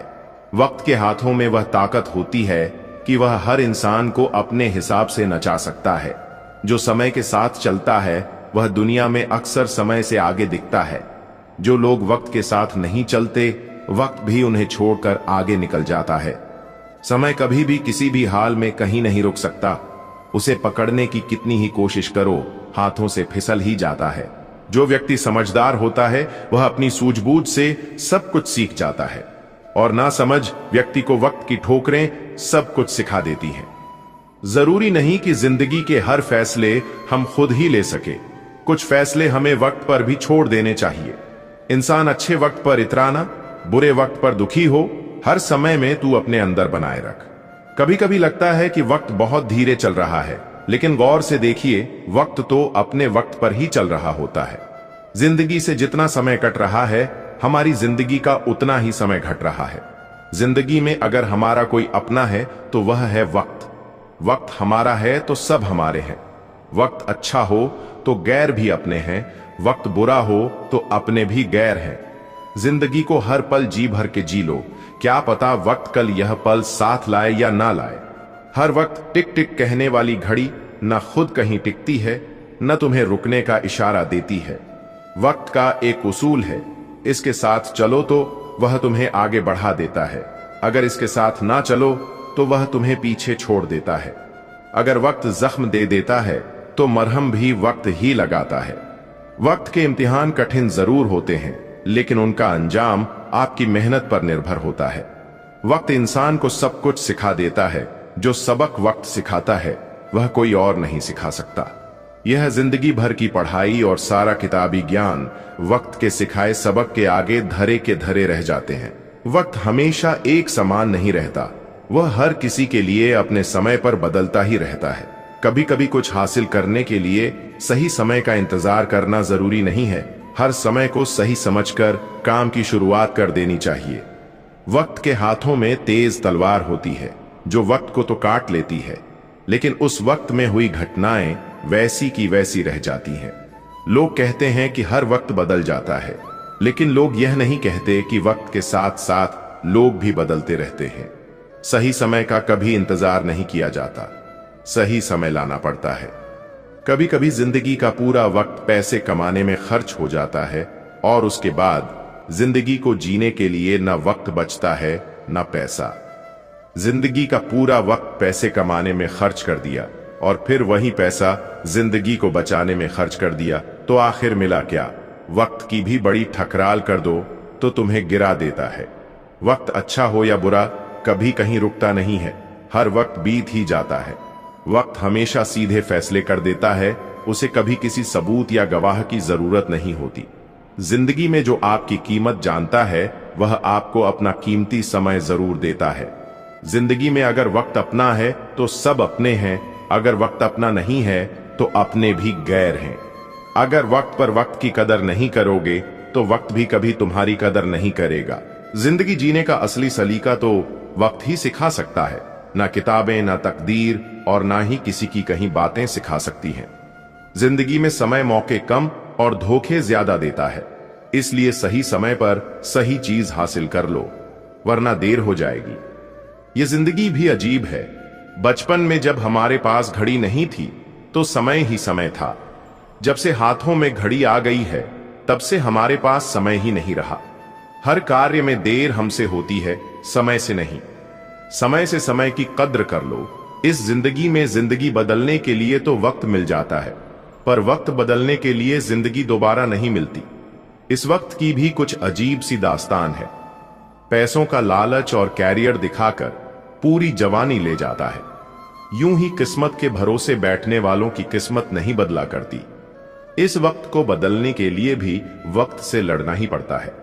मेरे दोस्त, समय कभी नया या पुराना नहीं होता, समय तो समय ही होता है। जमाना अपने रंग बदलता रहता है। जैसे वक्त के साथ साथ जिंदगी बदल जाती है, वैसे ही बदलते वक्त के साथ कभी कभी अपने भी बदल जाते हैं। जिंदगी तो वही रहती है, बस वक्त बदल जाता है। आसपास के लोग भी वही रहते हैं, बस उनका रंग बदल जाता है। समय छोटे बच्चों को जिंदगी में न भूतकाल का पता होता है न भविष्य का। वह सिर्फ वर्तमान समय में जीते हैं, इसलिए वह सदा खुश रहते हैं। वर्तमान में जिएं और खुश रहें। इस दुनिया में बदलते तो इंसान हैं, वक्त पर तो यूं ही बदल के इल्जाम है। जिंदगी में वक्त अगर अच्छा हो तो हाथों से फिसलता जाता है, और अगर वक्त बुरा हो तो कांटे नहीं कटता। जिंदगी का समय अच्छा हो या बुरा, काटना तो है ही, फिर रोकर क्यों काटें, इसे हंसकर ही ना बिताएं। जिंदगी में वक्त हर वक्त मेहरबान नहीं होता है।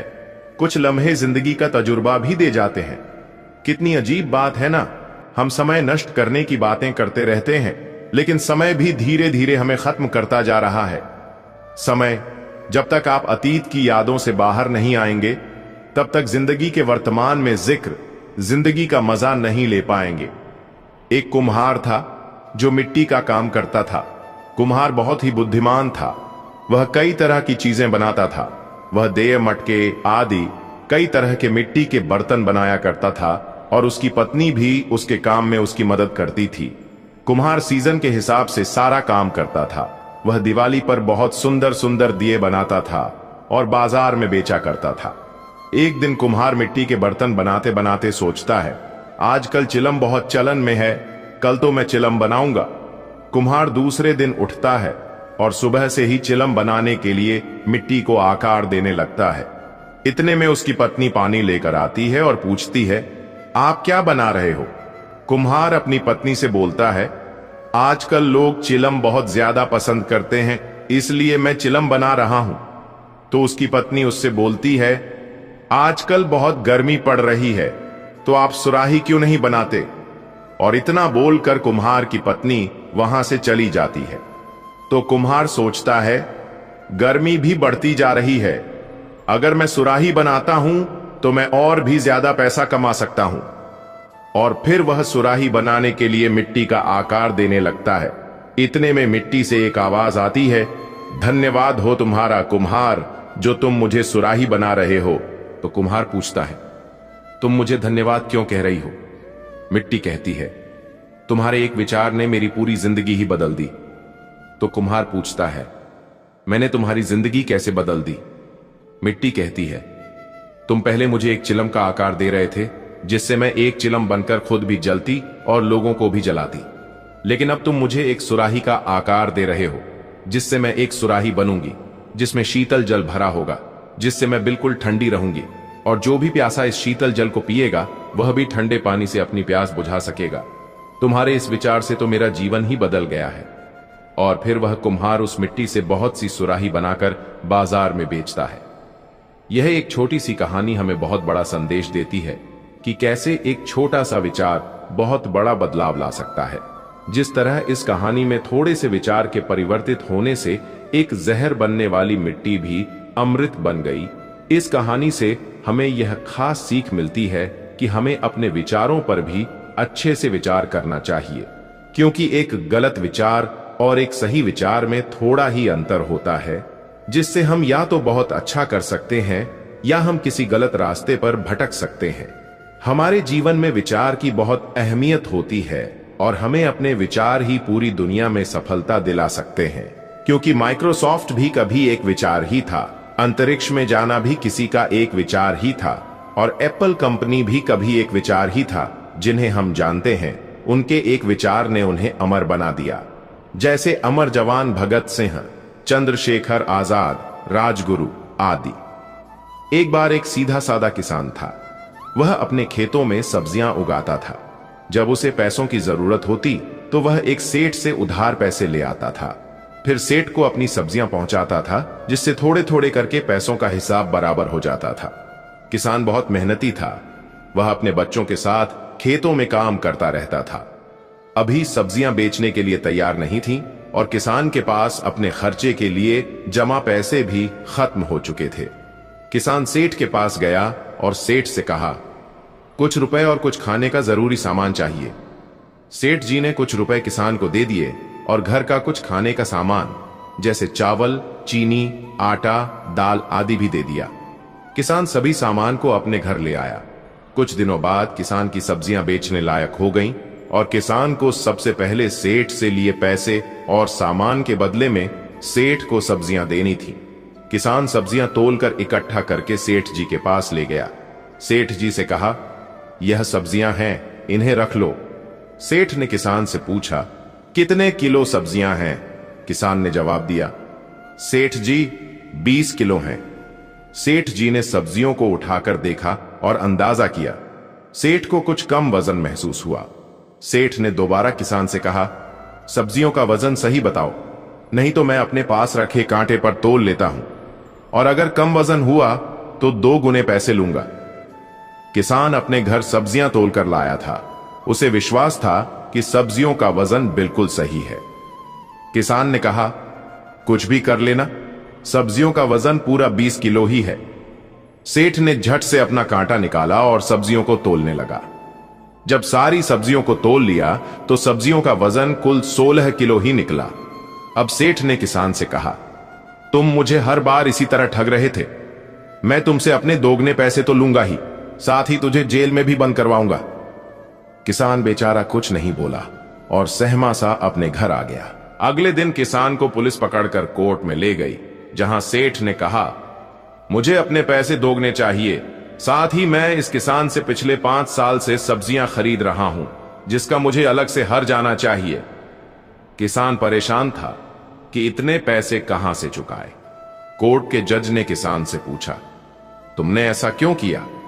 तो किसान ने जवाब दिया, जज साहब, मेरे पास कोई वजन तोलने के बाट नहीं है। मैं सेठ जी की दुकान से 5-5 किलो सामान लेकर गया था। बस मैंने तो सेठ जी के दिए सामान से अपनी सब्जियां तोल कर लाया था। इसमें मेरी कोई बेईमानी नहीं है। इतना सुनकर जज समझ जाता है कि सेठ बेईमान है, जो रोज ना जाने कितनों को धोखा देता है, और सेठ पर जुर्माना और जेल हो जाती है। इस कहानियों से सीख मिलती है कि दूसरों की कमी या गलती निकालने से पहले अपने अंदर के दोषों को ठीक करना चाहिए। जिंदगी में सफलता पाने के लिए हर किसी को मेहनत और तपस्या करना बहुत जरूरी है। बिना तपस्या के कोई भी व्यक्ति सफलता नहीं हो सकता, और जो व्यक्ति तपस्या करता है वही गौतम बुद्ध की तरह महान होता है। जो व्यक्ति मेहनत करता वही सफल होता है। क्रिकेट में जिसने मेहनत की उसे क्रिकेट का भगवान बना दिया गया, जिसे हम सचिन तेंदुलकर के नाम से जानते हैं। सफल व्यक्ति वही होता है जो एक तपती आग सी मेहनत से गुजरता है। आज हम नीरज चोपड़ा को तो जानते हैं, जिन्होंने भाला फेंक में भारत को गोल्ड मेडल दिला लाए हैं, लेकिन हम किसी ऐसे व्यक्ति को नहीं जानते जो शायद गली में मेहनत कर रहा हो, क्योंकि नीरज चोपड़ा उस मेहनत की भट्टी में मेहनत करके निकल चुके हैं जिससे सारी दुनिया आज उन्हें जानती है। इसी तरह हर सफल व्यक्ति को एक निश्चित समय में उस मेहनत की भट्टी में से गुजरना पड़ता है, और जो व्यक्ति उस मेहनत की भट्टी से निकल पाता है वही अपने नाम को और अपने देश के नाम को पूरे विश्व में पहुंचा पाता है। हम देखते हैं कि एक पत्थर जिस पर हम विश्वास करते हैं उसे पूजा जाता है, और एक दूसरा पत्थर होता है जिससे हम भगवान पर चढ़ाने के लिए नारियल फोड़ते हैं। पत्थर तो एक ही होता है, लेकिन एक पत्थर छैनी और हथौड़े की मार झेलकर भगवान बन जाता है, और दूसरा छैनी और हथौड़े की मार से टूट जाता है।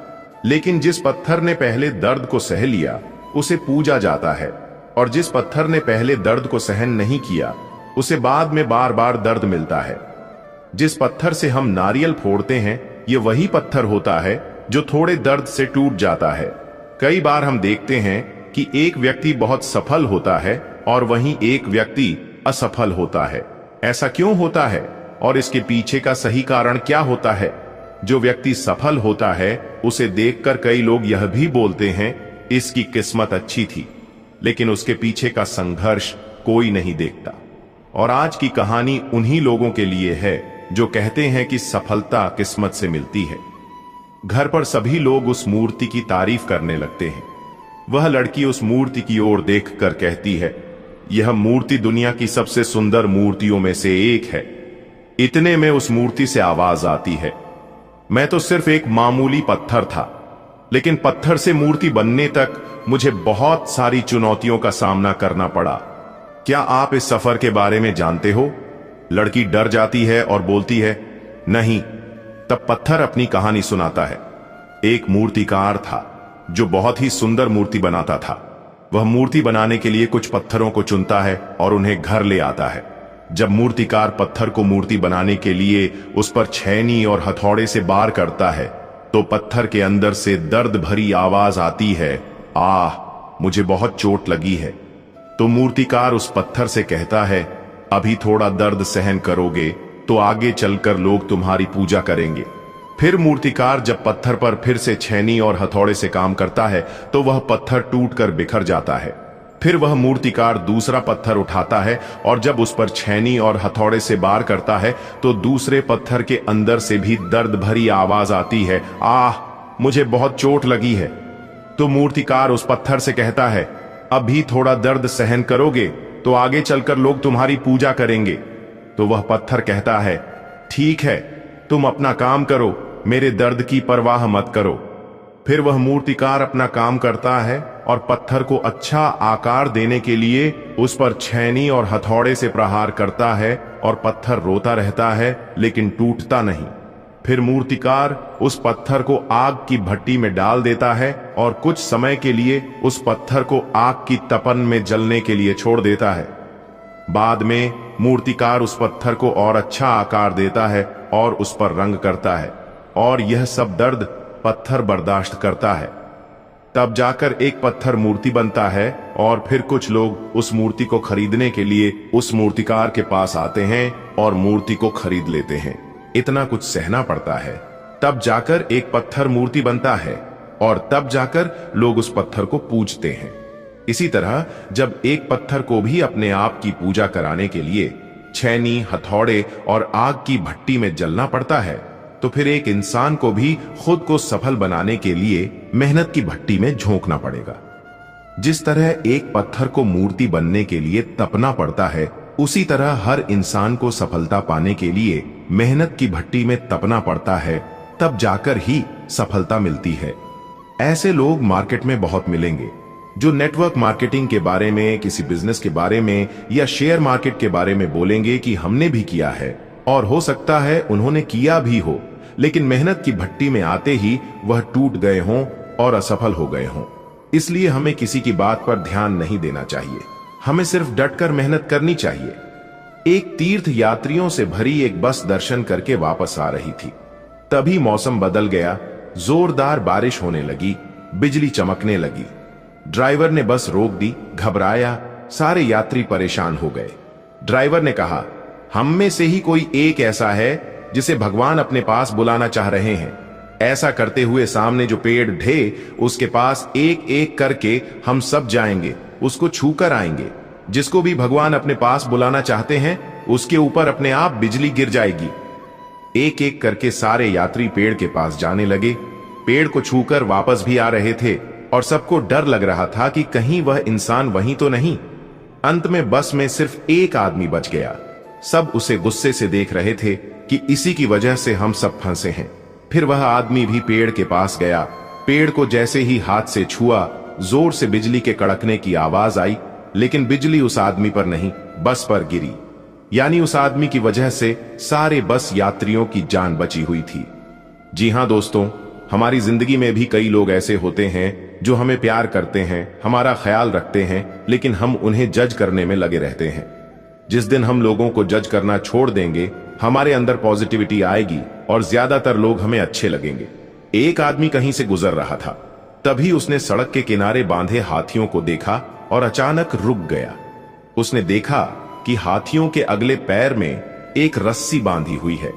उसे इस बात का बड़ा आश्चर्य हुआ कि हाथी जैसे विशाल काय जीव लोहे की जंजीरों की जगह बस एक छोटी सी रस्सी से बांधे हुए थे।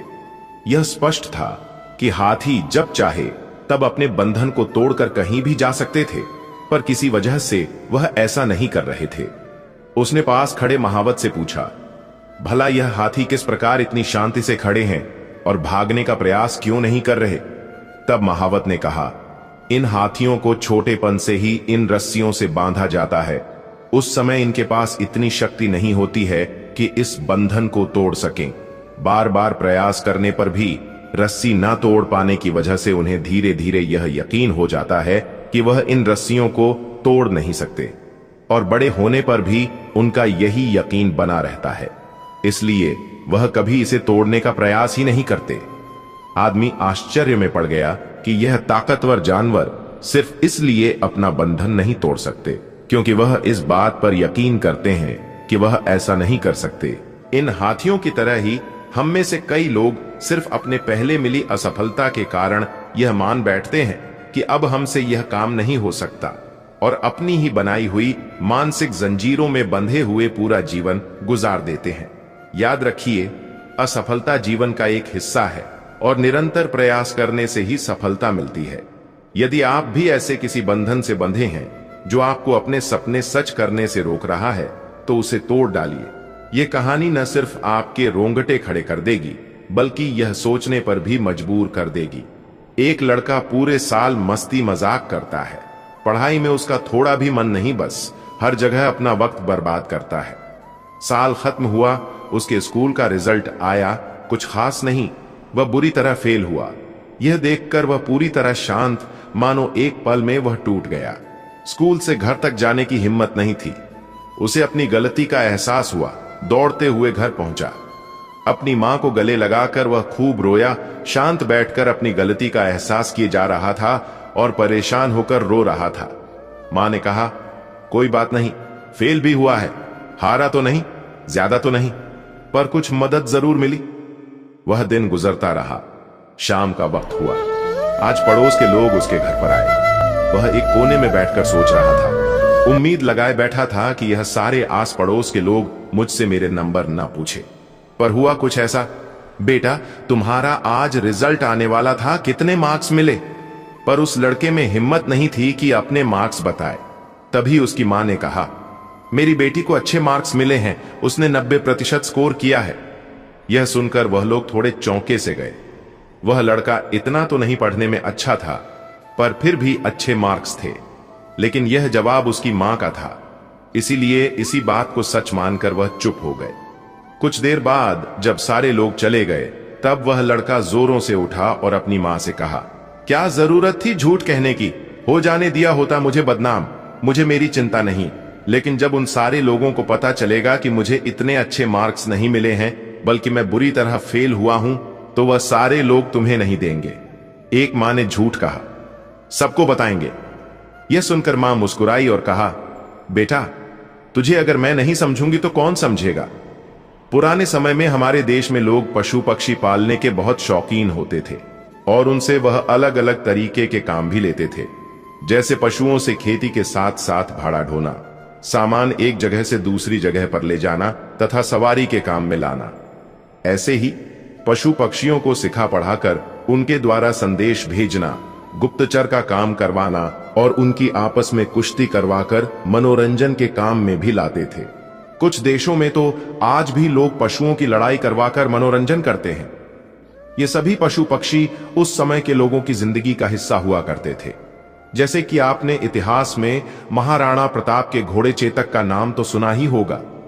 ऐसे ही उस समय के राजा हाथी, तोता, कबूतर, बाज व अन्य पशु पक्षी अलग अलग उपयोग के लिए पालते थे। दोस्तों, आज मैं आपको एक ऐसी कहानी बता रहा हूं जो कि बहुत पुराने समय की है। कहानी यह है कि उस समय किसी एक राज्य के राजा दूसरे राज्य के अपने मित्र राजा के यहां मिलने के लिए गए। जब राजा अपने मित्र से मिलकर वापस चलने लगे तो उनकी नजर बाज पक्षी के 2 नन्हे बच्चों पर पड़ी जो देखने में बहुत ही सुंदर थे और सभी को अपनी ओर आकर्षित कर रहे थे। अब राजा से रहा न गया और उन्होंने उनसे वह बाजों का जोड़ा लेने की इच्छा प्रकट की। मित्र राजा ने उन्हें उपहार स्वरूप वह दोनों बच्चे भेंट कर दिए। अब राजा उन बच्चों को लेकर अपने राज्य वापस आ जाते हैं। कुछ दिनों बाद बाज थोड़े बड़े हुए तो उन्हें ट्रेनिंग देने के लिए एक ट्रेनर की व्यवस्था की जाती है। अब ट्रेनर उन बाजों को मैदान में ले जाता है और उन्हें सिखाता है, लेकिन जब वह उन दोनों को आसमान में उड़ने का इशारा करता तो उनमें से एक बाज तो ऊपर ऊंचाई पर जाकर उड़ जाता और कलाबाजी करता था, वहीं दूसरा बाज पास में खड़ी वृक्ष की एक डाली पर जाकर बैठ जाता था। ट्रेनर की लाख कोशिशों के बावजूद वह उस डाली को छोड़ने को तैयार नहीं था। कुछ दिनों तक यह सिलसिला चलता रहा। जहां एक बाज ने उड़ने की अच्छी खासी महारत हासिल कर ली थी, वहीं दूसरा वाला उस पेड़ की डाली पर बैठकर आराम करता रहता था। ऐसा लगता था कि वह पेड़ की डाली से बांध दिया गया है। अब जब कुछ दिन बीत गए तो राजा ने उस ट्रेनर को एक दिन अपने दरबार में बुलाया और बाजों के बारे में जानकारी देने को कहा। ट्रेनर ने सारा किस्सा राजा को बताया। राजा ने आदेश दिया, कहीं से भी जाकर दूसरा ट्रेनर ढूंढो, कुछ भी करके दूसरे बाज को भी ट्रेन करो। उन्होंने अपने पूरे राज्य में राज पत्रवा दिया कि जो भी इस बाज के बच्चे को ऊंचाई पर उड़ना सिखाएगा उसे राजा के द्वारा इनाम दिया जाएगा। यह सुनकर एक गरीब किसान भी राजा के दरबार में पहुंचा और उसने बाज को ट्रेनिंग देने की इच्छा जाहिर की। अब ट्रेनर उस किसान को साथ में लेकर उसी मैदान में पहुंच गया जहां वह बाजों को ट्रेनिंग दिया करता था। बाजों का जोड़ा किसान के हवाले करके ट्रेनर वापस चला जाता है। 2-3 दिनों तक उसने कोशिश की लेकिन सफल नहीं हुआ। उसने देखा कि एक बाज उड़ने के बजाय पेड़ की एक ही डाली पर बार बार जाकर बैठ जाता है। बहुत सोचने के बाद उसके दिमाग में एक विचार आया। अगले दिन सुबह ट्रेनिंग के लिए जाते समय वह घर से अपने साथ कुल्हाड़ी लेकर गया और वहां पहुंचकर सबसे पहले उस डाली को काट दिया जिस पर वह बाज बैठता था। अब उसने बाजों को उड़ा दिया। इस बार किसान को चमत्कार दिखाई दिया। उसने देखा कि दूसरा बाज भी पहले वाले के साथ साथ आसमान में ऊंची उड़ान भर रहा है। किसान खुशी से दौड़ते हुए उस ट्रेनर के पास गया और दिखाकर बोला, देखो, दोनों आसमान में उड़ रहे हैं। ट्रेनर ने आश्चर्य से पूछा, यह तुमने कैसे कर दिया? मैं अपनी पूरी जिंदगी पक्षियों को ट्रेनिंग देता रहा, लेकिन मैं उस बाज को उड़ाना नहीं सका और तुमने मात्र 2-3 दिनों में ही यह कर दिखाया। किसान ने कहा, मैंने उस डाली को काट दिया जिस पर वह बार बार बैठता था। किसान को राजा के दरबार में ले जाया गया। राजा की खुशी का ठिकाना नहीं था और उसने किसान को बहुत सारा इनाम दिया। दोस्तों, इससे हमें यह शिक्षा मिलती है कि जिंदगी में अगर हमें ऊंचाइयों पर जाना है तो कंफर्ट जोन को छोड़ना पड़ता है, अर्थात अपनी जगह को छोड़ना पड़ता है। एक बार की बात है, महात्मा गांधी से मिलने के लिए एक महिला अपनी छोटी बेटी के साथ उनके आश्रम आई। वह महिला गांधी जी से बहुत प्रभावित थी और जानती थी कि उनकी बातों का असर सब पर होता है। उसने गांधी जी से नम्रतापूर्वक प्रार्थना की और कहा, बापू, मेरी बेटी को समझाइए कि वह मिठाई खाना बंद कर दे। वह इसे जरूरत से ज्यादा खाती है और मैं चाहती हूं कि वह अपनी सेहत का ध्यान रखे, लेकिन वह मेरी बात नहीं सुनती। आपकी बात वह जरूर मानेगी। महात्मा गांधी महिला की बात ध्यान से सुनते रहे। कुछ पल सोचने के बाद उन्होंने गंभीरता से कहा, आप अपनी बेटी को 3 दिन बाद लेकर आइए। महिला को यह सुनकर थोड़ा अचरज हुआ। उसने सोचा, इतनी सी बात कहने में आखिर 3 दिन का इंतजार क्यों करना पड़ रहा है? लेकिन वह गांधी जी का आदर करती थी, इसलिए बिना कुछ पूछे वहां से चली गई। महिला ने गांधी जी के कहे अनुसार 3 दिन का इंतजार किया। इस दौरान वह सोचती रही कि शायद गांधी जी किसी खास तरीके से उसकी बेटी को समझाना चाहते हैं। 3 दिन बाद वह अपनी बेटी को लेकर फिर आश्रम पहुंची। इस बार गांधी जी ने बच्ची को अपने पास बुलाया। उन्होंने बहुत प्यार से बच्ची से कहा, बेटा, मिठाई खाना बंद कर दो, यह तुम्हारे स्वास्थ्य के लिए अच्छा नहीं है।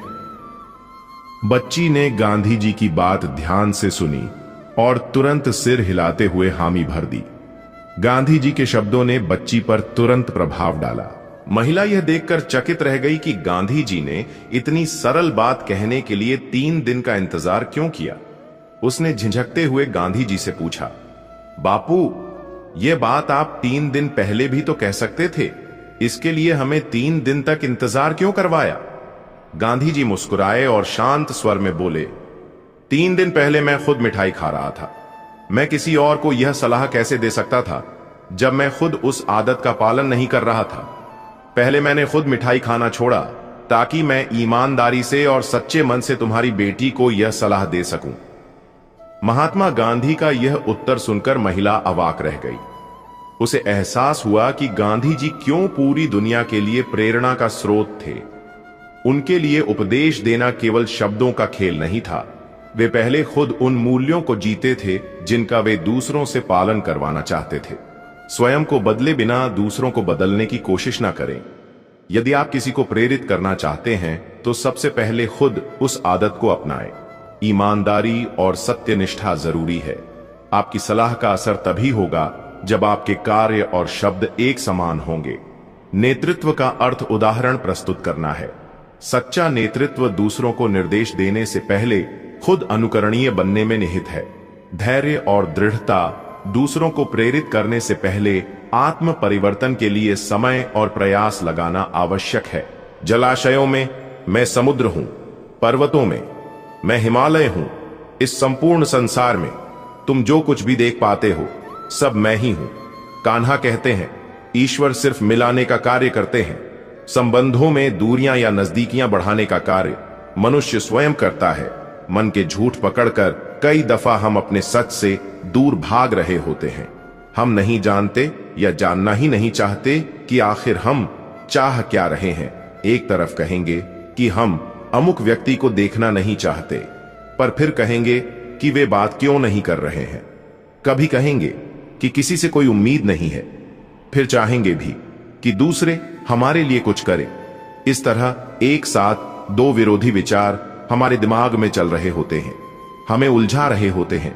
ऐसे में कुछ पल ठहरे, अपने विरोधी विचारों को देखें, कुछ देर उन विचारों के साथ समय बिताएं और फिर सोच विचार कर निर्णय ले। श्री कृष्ण कहते हैं, जिंदगी में कुछ नेक काम ऐसे भी करने चाहिए जिनका उस ऊपर वाले के सिवा कोई दूसरा गवाह ना हो। जीवन मिलना भाग्य की बात है, मृत्यु होना समय की बात है, मगर मृत्यु के बाद भी लोगों के दिल में जीवित रहना यह कर्मों की बात है। सब्र कोई कमजोरी नहीं होती, बल्कि यह वह ताकत होती है जो सभी में नहीं होती। दुआएं कभी खाली नहीं जाती, बस सही वक्त पर कबूल होती है। मनुष्य अपने विश्वास से निर्मित होता है। जैसा वह विश्वास करता है वैसा ही वह बन जाता है। हर चीज की नकल की जा सकती है, लेकिन चरित्र और व्यवहार नहीं। अपनी सोच को काबू में रखिए, क्योंकि आपकी की सोच ही असलियत का रूप लेगी। अगर नीयत अच्छी हो तो नसीब कभी बुरा नहीं होता। वक्त बनाने वाले को जरा सा वक्त देकर देखो, वह आपका वक्त बदल देगा। दिमाग में विचारों की भीड़ जितनी कम होगी, जिंदगी का सफर उतना ही आसान होगा। मन का झुकना भी बहुत जरूरी है। सिर्फ सर झुकाने से भगवान नहीं मिलते। अगर आप उन बातों और परिस्थितियों की वजह से चिंतित हो जाते हैं जो आपके नियंत्रण में नहीं है, तो इसका परिणाम समय की बर्बादी और भविष्य का पछतावा है। आप दुख पर ध्यान देंगे तो हमेशा दुखी रहेंगे, आप सुख पर ध्यान देंगे तो हमेशा सुखी रहेंगे, क्योंकि आप जिस पर ध्यान देते हैं वही चीज सक्रिय हो जाती है। श्रीमद् भगवद गीता में भगवान श्री कृष्ण कहते हैं कि जिस तरह प्रकाश की ज्योति अंधेरे में चमकती है, ठीक उसी प्रकार सत्य चमकता है। इसलिए मनुष्य को हमेशा सत्य की राह पर चलना चाहिए। मृत्यु एक अटल सत्य है जिसे कभी बदला नहीं जा सकता है। इस संसार का जब से निर्माण हुआ है तब से जन्म मृत्यु का चक्र चलता आ रहा है। कोई मनुष्य चाहे लाख चीजें जान ले, चाहे वह पूरे जगत को जान ले, लेकिन अगर वह स्वयं को नहीं जानता तो वह अज्ञानी है। कान्हा कहते हैं, अगर कोई आपको ठुकरा दे तो बुरा मत मानना, क्योंकि वे वास्तव में आपकी कीमत नहीं जानते। बुरा वक्त गुजर जाता है, बस उस ऊपर वाले को हमारा सब्र आजमाना होता है। चेहरे पर हमेशा मुस्कान का यह मतलब नहीं कि जीवन में संघर्ष नहीं, बस ऊपर वाले पर भरोसा ज्यादा है। जिंदगी में अगर कुछ बड़ा करना है तब दो चीजें हमेशा याद रखना कि जो खोया है उसका गम नहीं, जो पाया है वह भी किसी से कम नहीं। जिंदगी में हम कितने सही और कितने गलत हैं यह सिर्फ दो ही शख्स जानते हैं, परमात्मा और अंतरात्मा। नकारात्मक विचारों को अपने मन में प्रवेश करने की अनुमति ना दो, क्योंकि यही वह एक चीज होती है जो हमारा आत्मविश्वास कम कर देती है। कामयाबी कुछ नहीं, बस एक नाकामयाब व्यक्ति के संघर्ष की कहानी होती है। आपके खिलाफ होने वाली बातों को खामोशी से सुन लीजिए। यकीन मानिए, वक्त उन्हें बेहतर जवाब देगा। जिसने अपने को वश में कर लिया है, उसकी जीत को देवता भी हार में नहीं बदल सकते। अगर लोग आपकी अच्छाई को आपकी कमजोरी समझते हैं तो यह उनकी समस्या है। आप आईना हो, आईना बने रहो। फिक्र वह करें जिनकी सूरत खराब है। श्रीमद् भगवद गीता में भगवान श्री कृष्ण कहते हैं कि हे अर्जुन, तुम्हारा क्या गया जो तुम रोते हो? तुम क्या लाए थे जो तुमने खो दिया? तुमने क्या पैदा किया था जो नष्ट हो गया? तुमने जो लिया यहीं से लिया, जो दिया यहीं पर दिया। जो आज तुम्हारा है कल किसी और का होगा, क्योंकि परिवर्तन ही संसार का नियम है और समय के साथ संसार में हर चीज परिवर्तन के नियम का पालन करती है। भगवान श्री कृष्ण कहते हैं, कर्म योग ही वह योग है जिसके माध्यम से हम अपनी जीवात्मा से जुड़ पाते हैं। कर्म योग हमारे आत्मज्ञान को जागृत करता है। इसके बाद हम न केवल अपने वर्तमान जीवन के उद्देश्यों को, बल्कि जीवन के बाद की अपनी गति का पूर्वाभास प्राप्त कर सकते हैं। इस योग में कर्म के द्वारा ईश्वर की प्राप्ति की जाती है। श्रीमद् भागवत गीता में कर्म योग को सर्वश्रेष्ठ माना गया है और कर्मठ व्यक्ति के लिए यह योग अधिक उपयुक्त है। कर्म योग सिखाता है कि कर्म के लिए कर्म करो, आसक्ति रहित होकर कर्म करो। कर्म योगी इसीलिए कर्म करता है कि कर्म करना उसे अच्छा लगता है और इसके परे उसका कोई हेतु नहीं है। कर्म योगी कर्म का त्याग नहीं करता, वह केवल कर्म फल का त्याग करता है और कर्म जनित दुखों से मुक्त हो जाता है। उसकी स्थिति इस संसार में एक दाता के समान है और वह कुछ भी पाने की कभी चिंता नहीं करता। वह जानता है कि वह दे रहा है और बदले में कुछ मांगता नहीं, और इसीलिए वह दुख के चंगुल में नहीं पड़ता। संसार का कोई कार्य ब्रह्म से अलग नहीं है, इसलिए कार्य की प्रकृति कोई भी हो, निष्काम कर्म सदा ईश्वर को ही समर्पित हो जाता है। हे अर्जुन, पुनर्जन्म का कारण वासना या अतिरिक्त कामनाओं का संचय है। कर्म योगी कर्म फल के चक्कर में ही नहीं पड़ता, अतः वासनाओं का संचय भी नहीं होता। इस प्रकार कर्म योगी पुनर्जन्म के बंधन से भी मुक्त हो जाता है। भगवान श्री कृष्ण कहते हैं, मनुष्य का मन वायु की तरह चंचल है। यह मन ही है जो मनुष्य को काम वासनाओं की तरफ भटका रहता है।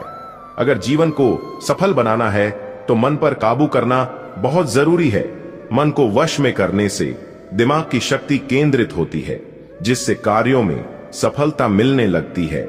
गीता के अनुसार जिस व्यक्ति ने अपने मन पर काबू पा लिया, वह मन में पैदा होने वाली बेकार की चिंताओं और इच्छाओं से भी दूर रहता है। साथ ही वह व्यक्ति अपने लक्ष्य को भी आसानी से प्राप्त कर लेता है। अगर मन को वश में नहीं करोगे तो वह तुम्हारा सबसे बड़ा शत्रु बन जाएगा। भगवान श्री कृष्ण कहते हैं, हे अर्जुन, यह याद रखो कि प्राणी के शरीर का एक अदृश्य अंग है, मन, जो दिखाई नहीं देता, लेकिन सबसे शक्तिशाली हिस्सा है। आत्मा से इसका कोई संबंध नहीं है। आत्मा रथ में बैठा हुआ रथ का स्वामी है, तो मन शरीर रूपी रथ का सारथी है। यह मन ही इंद्रियों के घोड़ों को इधर उधर भटका देता है और यवन के आवेश में चंचल हो जाता है। कभी यवन के आवेश में यही चंचल मन मनुष्य को इस भ्रम में डाल देता है कि वह सर्वशक्तिमान है, वह सब कुछ कर सकता है और वह यहाँ का राजा है, जिसके आगे हर कोई झुक जाने को विवश है और जिसे हर कोई प्रणाम करता है। जब शरीर के दीपक में यवन शक्ति का घी लकर समाप्त हो जाता है और दीपक तले अंधेरा छा जाता है, तो मनुष्य घबराकर चिल्लाने लगता है, मैं बीमार हूँ, मैं दुखी हूँ, मैं मर रहा हूँ, मुझे बचाओ। यह रोने का नाटक भी मन ही करता है। हे अर्जुन, मनुष्य को मैं के घमंड की मदिरा पिलाकर मदहोश करने वाला पाखंडी केवल मन है। उसके हाथों में मोह माया का जाल है, जिसे वह मनुष्य की इच्छाओं पर डालता रहता है और उसे अपने वश में करता रहता है। यह मन शरीर से भी मोह करता है, अपनी खुशियों से भी मोह करता है और अपने दुखों से भी मोह करता है। खुशी में खुशियों से भरे गीत गाता है और दुख में दुख भरे गीत गुनगुनाता है। अपने दुखों में दूसरों को शामिल करके उसे खुशी मिलती है। हे पार्थ, प्राणी के लिए आवश्यक है कि वह अपने मन को काबू में करके अपने अंतर्मन में झांक कर आत्मा को देखें। तभी उस आत्मा के अंदर उसे परमात्मा का प्रकाश स्पष्ट दिखाई देगा। भगवान कहते हैं, जो मनुष्य सुख और दुख में शांत रहता है, जिसके राग भय और क्रोध नष्ट हो गए हैं, जो मनुष्य शुभ और अशुभ वस्तु को पाकर न प्रसन्न होता है और न द्वेष करता है, जिन्होंने अपनी इंद्रियों को वश में कर लिया है, वह स्थिर बुद्धि मनुष्य मुनि के समान है। ऐसा मनुष्य स्थिर चित्त और इंद्रियों को वश में करके ज्ञान द्वारा परमात्मा को प्राप्त करके हमेशा संतुष्ट रहता है। क्रोध मनुष्य को नरक की ओर ले जाने वाला द्वार है। क्रोध करने से व्यक्ति का मन अशांत हो जाता है और उसकी स्मरण शक्ति भ्रमित हो जाती है। स्मृति में विभ्रम होने से उसकी बुद्धि नष्ट हो जाती है और फिर व्यक्ति का पतन हो जाता है। भगवान श्री कृष्ण कहते हैं, मनुष्य को क्रोध करने से बचना चाहिए। कितना भी गुस्सा आए, स्वयं को शांत रखने का प्रयास करें। जिस प्रकार समुद्र की स्थिति अचल है, भारी से भारी आंधी तूफान आने पर या अनेक नदियों के जल प्रवाह उसमें प्रविष्ट होने पर भी वह अपनी स्थिति से विचलित नहीं होता, मर्यादा का त्याग नहीं करता, उसी प्रकार परमात्मा के स्वरूप में स्थित योगी की स्थिति भी सर्वथा अचल होती है। बड़े से बड़े सांसारिक सुख दुखों का सहयोग वियोग होने पर भी उसकी स्थिति में जरा भी अंतर नहीं पड़ता। वह योगी परमात्मा में नित्य निरंतर अटल और एक रस स्थित रहता है। जो मनुष्य संपूर्ण कामनाओं को त्याग कर ममता रहित, अहंकार रहित और मोह रहित होकर विचरण करता है, वही मनुष्य शांति को प्राप्त कर पाता है। कान्हा कहते हैं, जो दर्द आज सह रहे हो, आगे चलकर वही तुम्हारी ताकत बनेगा। मुसीबत में अगर मदद मांगना हो तो सोच कर मांगना, क्योंकि मुसीबत थोड़ी देर के लिए ही होती है और एहसान जिंदगी भर का तजुर्बे उम्र से नहीं बल्कि हालातों से आते हैं। जमाने में आए हों तो जीने का हुनर भी रखना। दुश्मन से कोई खतरा नहीं, बस अपनों पर नजर रखना। रात भर गहरी नींद आना इतना आसान नहीं, उसके लिए दिन भर ईमानदारी से जीना पड़ता है। अपनी कमियों को सिर्फ हम दूर कर सकते हैं और कोई नहीं। बाकी सब केवल इनका फायदा उठाना जानते हैं। समय के पास इतना समय नहीं कि वह आपको दोबारा समय दे सके। जो बदला जा सके उसे बदलिए, जो बदला ना जा सके उसे स्वीकार कीजिए और जो स्वीकारा ना किया जा सके उससे दूर हो जाइए। लेकिन खुद को खुश रखिए।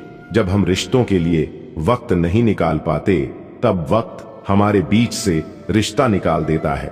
जो आपकी बुराई करते हैं उन्हें करने दो, क्योंकि बुराई वही करते हैं जो बराबरी नहीं कर सकते। झूठ भी कितना अजीब है ना। खुद बोलो तो अच्छा लगता है और दूसरे बोले तो गुस्सा आता है।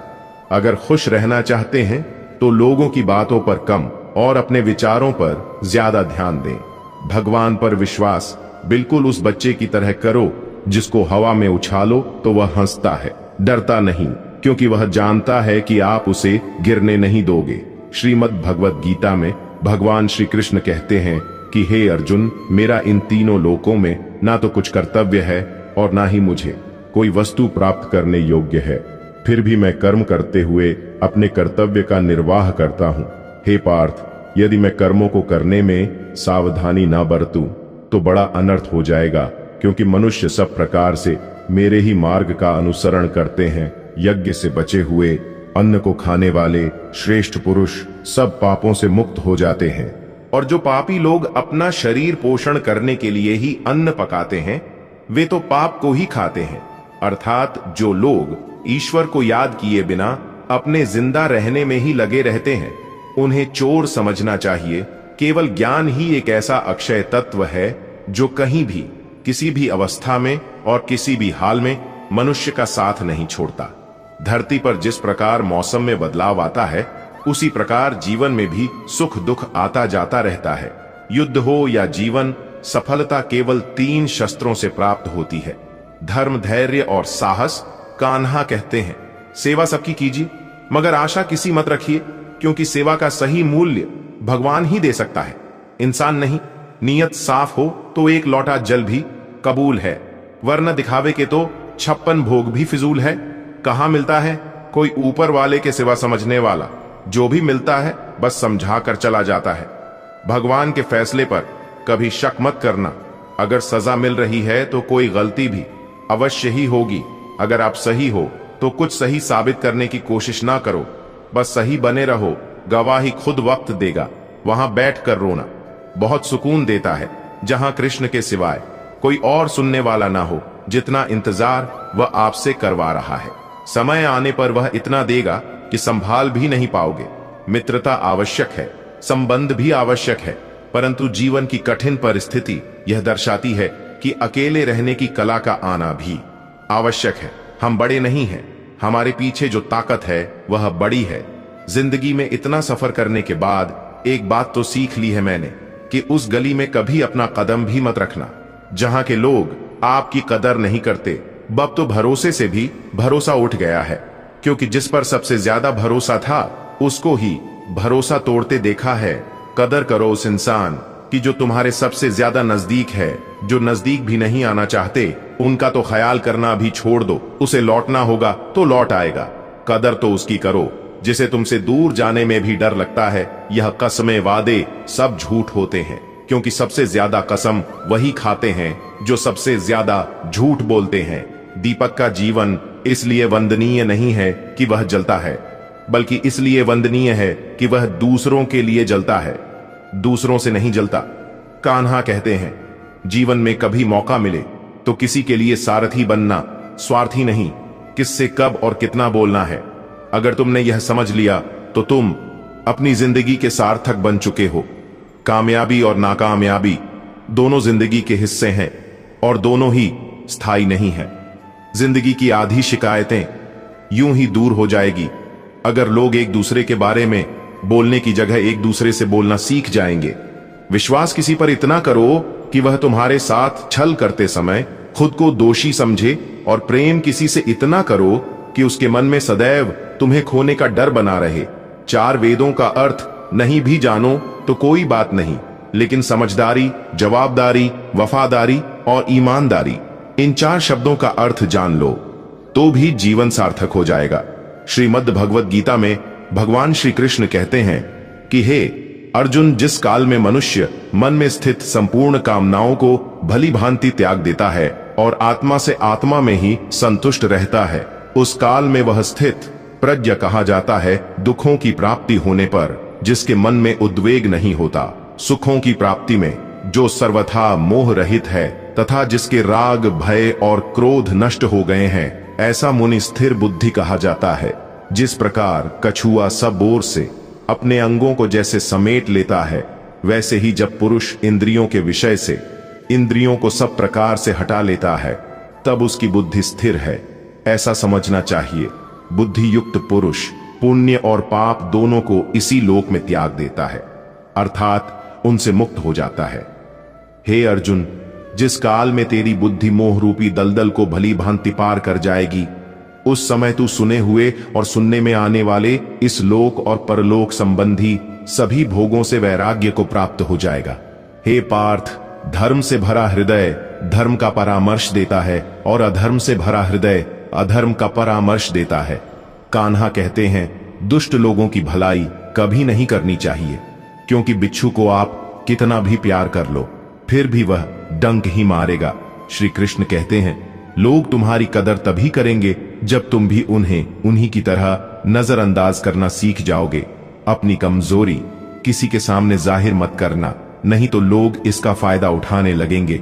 जिन्हें उधार लेने और दूसरों से एहसान लेने की आदत होती है, वह हमेशा तनाव में घिरे रहते हैं। उस इंसान की कद्र कम की जाती है जमाने में जो दूसरे इंसान की कद्र नहीं करता।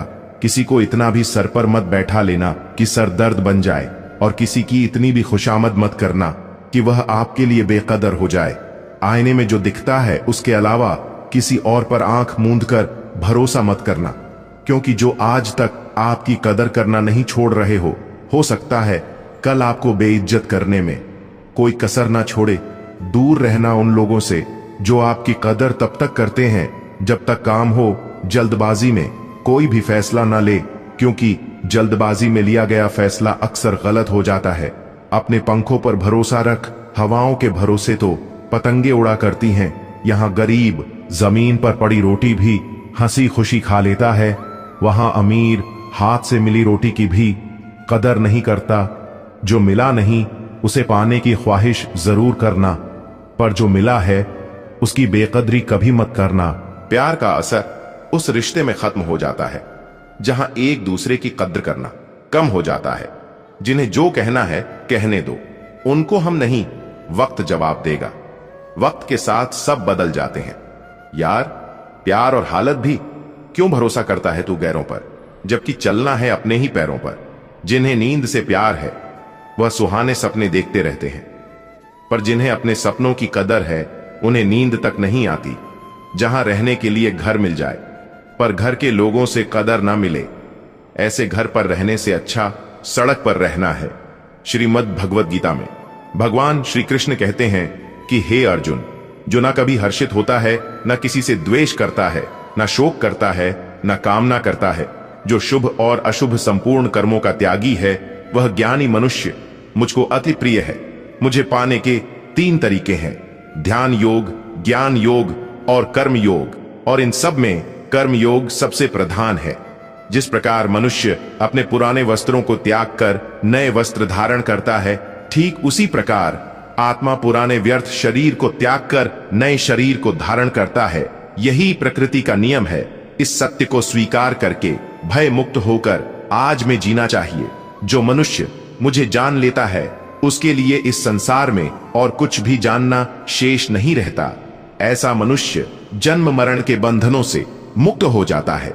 जो मनुष्य भगवत गीता को पढ़कर उस पर अमल करता है, उसके सारे दुष्कर्म का प्रभाव समाप्त हो जाता है। जो भाग्य में है वह भाग कर आएगा, और जो भाग्य में नहीं है वह आकर भी भाग जाएगा।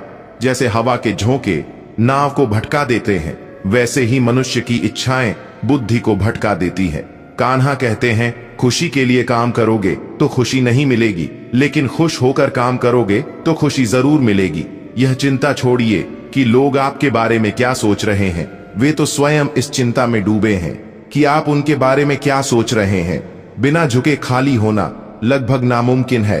अगर अंदर से अहंकार खाली करना है तो झुकना ही एकमात्र उपाय है। जहां तक दिखाई दे रहा हो वहां तक जाइए। जब आप वहां पहुंचेंगे तो आप और आगे देख पाएंगे। आंसुओं में वह खामोश दुआ है जो सिर्फ परमात्मा ही सुन सकता है। हम जो है उसके जिम्मेदार हम खुद हैं, और जो हम बनना चाहते हैं वह बनने की शक्ति हम अपने अंदर रखते हैं। जब कोई अपना अगला कदम पहचानने लगता है तब बड़ा परिवर्तन आरंभ हो जाता है। अगर आसमान वाले से आपके रिश्ते मजबूत हो तो जमीन वाले आपका कुछ नहीं बिगाड़ सकते। मन अशांत है और उसे नियंत्रित करना कठिन है, लेकिन शांत रहकर इसे वश में किया जा सकता है। भरोसा रखें, जब हम कहीं किसी का अच्छा कर रहे होते हैं तब हमारे लिए भी कुछ अच्छा हो रहा होता है। यूं ही नहीं होती। हाथ की लकीरों के आगे उंगलियां, परमात्मा ने भी किस्मत से पहले मेहनत लिखी है। अच्छे व्यवहार का कोई आर्थिक मूल्य भले ही ना हो, लेकिन अच्छा व्यवहार करोड़ों दिलों को खरीदने की शक्ति रखता है। संयम हमारे चरित्र की कीमत बढ़ाता है, परंतु सच्चे मित्र और परिवार हमारे जीवन की कीमत बढ़ाते हैं। श्रीमद् भगवद गीता में भगवान श्री कृष्ण कहते हैं कि हे अर्जुन, वह जो वास्तविकता में मेरे उत्कृष्ट जन्म और गतिविधियों को समझता है, वह शरीर त्यागने के बाद पुनः जन्म नहीं लेता और मेरे परम धाम को प्राप्त होता है। वह व्यक्ति जो सभी इच्छाएं त्याग देता है और मैं और मेरा की लालसा और भावनाओं से मुक्त हो जाता है, उसे अपार शांति की प्राप्ति होती है। जिस मनुष्य के अंदर ज्ञान की कमी होती है और ईश्वर में श्रद्धा नहीं होती, वह मनुष्य जीवन में कभी भी आनंद और सफलता को प्राप्त नहीं कर पाता। ईश्वर ने हमें जो कुछ भी दिया है वही हमारे लिए पर्याप्त है, और यही एक अटल सत्य भी है। संयम, सदाचार, स्नेह एवं सेवा, यह गुण सत्संग के बिना नहीं आते। कोई एक महापुरुष आत्मा को आश्चर्य की भांति देखता है, वैसा ही दूसरा कोई महापुरुष ही इसके तत्व का आश्चर्य की भांति वर्णन करता है, तथा दूसरा कोई अधिकारी पुरुष ही इसे आश्चर्य की भांति सुनता है, और कोई तो सुनकर भी इसको नहीं जानता। श्री कृष्ण कहते हैं, दुख सुख को समान समझने वाले जिस धीर पुरुष को यह इंद्रिय और विषयों के सहयोग व्याकुल नहीं करते, वह मोक्ष के योग्य होता है। कान्हा कहते हैं कि हमें किसी से भी अंधा प्यार नहीं करना चाहिए। हमारा किसी के प्रति अंधा प्यार हमें कभी भी आगे बढ़ने नहीं देता। खुद को इतना कमजोर मत होने दो कि तुम्हें किसी के एहसान की जरूरत पड़ जाए। जीत निश्चित हो तो अर्जुन हर कोई बन सकता है, किंतु जब मृत्यु निश्चित हो तो अभिमन्यु बनने के लिए साहस चाहिए। लोगों को इंप्रेस करने की कोशिश मत कीजिए, आप खुद को इंप्रूव कीजिए, लोग अपने आप इंप्रेस हो जाएंगे। कान्हा कहते हैं, अगर जिंदगी का हर दांव जीतना चाहते हो तो बल से ज्यादा बुद्धि का उपयोग करना सीखो, क्योंकि बल लड़ना सिखाता है और बुद्धि जीतना सिखाती है। कभी पीठ पीछे आपकी बात चले तो घबराना मत, क्योंकि बात उन्हीं की होती है जिनमें कोई खास बात होती है। अहंकार के अंधे इंसान को ना तो अपनी गलतियां दिखाई देती हैं और ना ही दूसरे इंसानों में कुछ अच्छाई दिखाई देती है। जो लोग दूसरों को हर समय नीचा दिखाते रहते हैं, उनको यह एहसास नहीं है कि वह ऐसा करके खुद कितना नीचे गिर रहे हैं। अनुमान मन की कल्पना है और अनुभव जिंदगी का सबक है। सच्ची खुशी तभी होती है जब आपकी सोच, कथन और कर्म में समानता हो। जीवन में कभी निराश नहीं होना चाहिए, क्योंकि कमजोर आपका वक्त हो सकता है, आप नहीं। जैसे तेल समाप्त हो जाने पर दीपक बुझ जाता है, उसी प्रकार कर्म के क्षीण हो जाने पर भाग्य भी नष्ट हो जाता है। अगर आप राजा की तरह जीना चाहते हैं तो पहले आपको गुलामों की तरह मेहनत करनी होगी। एक बात का ध्यान अवश्य रखें, आपका सपना जितना बड़ा होगा, संघर्ष भी उतना ही कठिन होगा। अगर लोग आपकी कॉपी करने लगे तो समझ लीजिए आप कामयाबी के बहुत करीब है। कोशिश हमेशा आखिरी सांस तक जारी रखनी चाहिए। मंजिल मिले या तजुर्बा, दोनों ही अनमोल है। जिंदगी बहुत हसीन है, कभी हंसाती है तो कभी रुलाती है, लेकिन जो जिंदगी की भीड़ में खुश रहता है, जिंदगी उसी के आगे सिर झुका है। अपने सबसे खास से धोखा खाने के बाद लोग चाहकर भी किसी पर संपूर्ण भरोसा नहीं कर पाते। यही सत्य है। श्रीमद् भगवद गीता में भगवान श्री कृष्ण कहते हैं कि हे अर्जुन, मनुष्य अपने जीवन को सरलता से जी सकता है, पर फिर भी वह कभी सरल जीवन जी ही नहीं पाता। वह हमेशा चिंताओं से घिरा रहता है। वह भूतकाल की बातों को सोचकर परेशान होता रहता है। वह मौत से डरने लगता है। वह ना तो अपने जीवन को सही तरीके से जी पाता है और ना ही मृत्यु को गले लगा पाता है। ज्ञानी व्यक्ति ना तो मरने वाले का शोक करते हैं और ना ही उनका शोक करते हैं जो अभी जिंदा है, क्योंकि वह जानते हैं जो मर गया वह फिर से जन्म लेगा और जो जिंदा है वह एक दिन जरूर मरेगा। कर्म का नियम कहता है कि प्रत्येक घटना का एक कारण और प्रभाव होता है। समान रूप से किए गए कार्य के परिणाम अलग अलग हो सकते हैं। यह केवल इस बात पर निर्भर करता है कि वह कर्म किस प्रकार करता है। जिस प्रकार आग एक लकड़ी को जलाकर राख कर देती है, उसी प्रकार आत्मज्ञान आपके अंदर चलने वाले सभी द्वैत कार्यों को भस्म करके आपको आंतरिक शांति प्रदान करता है। हे पार्थ, कर्म करो, लेकिन फल की इच्छा से नहीं। बस अपना कर्म करते जाओ और आगे बढ़ते जाओ। पूर्व काल में तुम्हारे पूर्वजों ने भी इस प्रकार मेरे द्वारा बताए अनुसार ही कर्म किए हैं और मोक्ष को प्राप्त हुए हैं। इसलिए अगर तू भी मोक्ष को पाना चाहता है तो पूर्वजों द्वारा सदा से किए जाने वाले कर्मों को ही कर, जिसकी आसक्ति सर्वथा नष्ट हो गई है, जो अपनी देह पर अभिमान नहीं करता और जो ममता से रहित हो गया है, जिसका चित्त निरंतर परमात्मा के ज्ञान में स्थित रहता है। वैसा कर्मयोगी अपना कर्म यज्ञ की तरह करता है और मोक्ष को प्राप्त होता है, जो अपना सब कुछ परमात्मा को अर्पित कर देता है, जिसके लिए परमात्मा ही सब कुछ है, जो अपने हर कर्म में परमात्मा को देखता है और हर कर्म परमात्मा के लिए करता है। वैसा कर्मयोगी मोक्ष का अधिकारी होता है। कान्हा कहते हैं, नई शुरुआत इंसान को थोड़ा डराती है, पर याद रखना सफलता मुश्किलों के बाद ही नजर आती है। कौन क्या कर रहा है, कैसे कर रहा है, क्यों कर रहा है, इन सब से आप जितना दूर रहोगे आप उतना ही खुश रहोगे। कोई हमारा बुरा करे यह उसका कर्म है, लेकिन हम किसी का बुरा ना करें यह हमारा धर्म है। कोई भी रिश्ता अपनी मर्जी से नहीं जुड़ता, क्योंकि आपको कब, कहां और किससे मिलना है यह सिर्फ ऊपर वाला ही तय करता है। जिंदगी में दो लोगों का होना बहुत जरूरी है। एक कृष्ण जो ना लड़े फिर भी जीत पक्की कर दे, दूसरा कर्ण जो हार सामने हो फिर भी साथ ना छोड़े। कान्हा कहते हैं, तू करता वही है जो तू चाहता है, मगर होता वही है जो मैं चाहता हूं। तू वही कर जो मैं चाहता हूं, फिर होगा वही जो तू चाहता है। इंसान गलत कार्य करते समय दाएं बाएं आगे पीछे चारों तरफ देखता है, बस ऊपर देखना भूल जाता है। जो मनुष्य ऊपर देख पाता है वह कभी गलत काम करने की हिम्मत नहीं करता। मित्रों, भगवान श्री कृष्ण कहते हैं कि जो भी मेरे भक्त श्रद्धा से मुझे भजते हैं, मेरा नाम जपते हैं, मेरी पूजा करते हैं तथा मुझसे प्रेम करते हैं, वह मेरे हैं और मैं उनके सभी कष्टों का हरण करके उन्हें वह सभी सुख प्रदान करता हूं जिनकी वह कामना करते हैं। इसे एक छोटी सी कहानी से समझते हैं। मित्र, एक समय की बात है।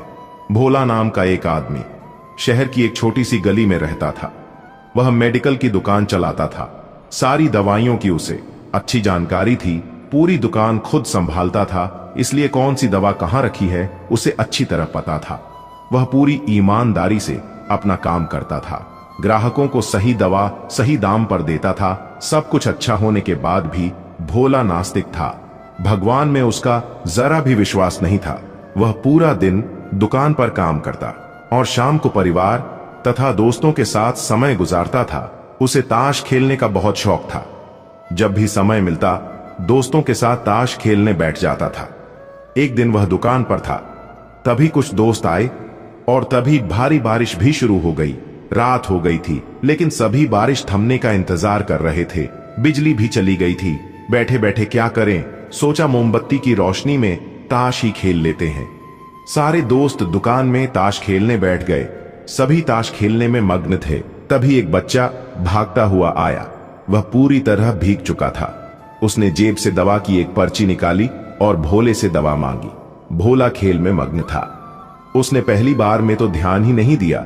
तभी बच्चे ने जोर से आवाज देते हुए कहा, मेरी मां बहुत बीमार है, सारी दवा की दुकानें बंद हो गई हैं, आप दवा देंगे तो मेरी मां ठीक हो जाएगी। भोला आधे अधूरे मन से उठा, पर्ची देखी और अंदाज से दवा की एक शीशी उठाकर उसे दे दी। पैसे काटकर बच्चे को लौटा दिए। बच्चा भागते हुए चला गया। तभी बारिश रुकी और भोले के दोस्त चले गए और भोला भी दुकान बंद करने लगा। तभी उसे ध्यान आया कि रोशनी कम होने के कारण उसने गलती से बच्चे को चूहे मारने वाली दवा की शीशी दे दी है। भोले के हाथ पांव फूल गए। उसका दिल जोर जोर से धड़कने लगा। उसकी 10 साल की नेकी पर मानो जैसे ग्रहण लग गया। उस बच्चे के बारे में सोचकर वह घबराने लगा।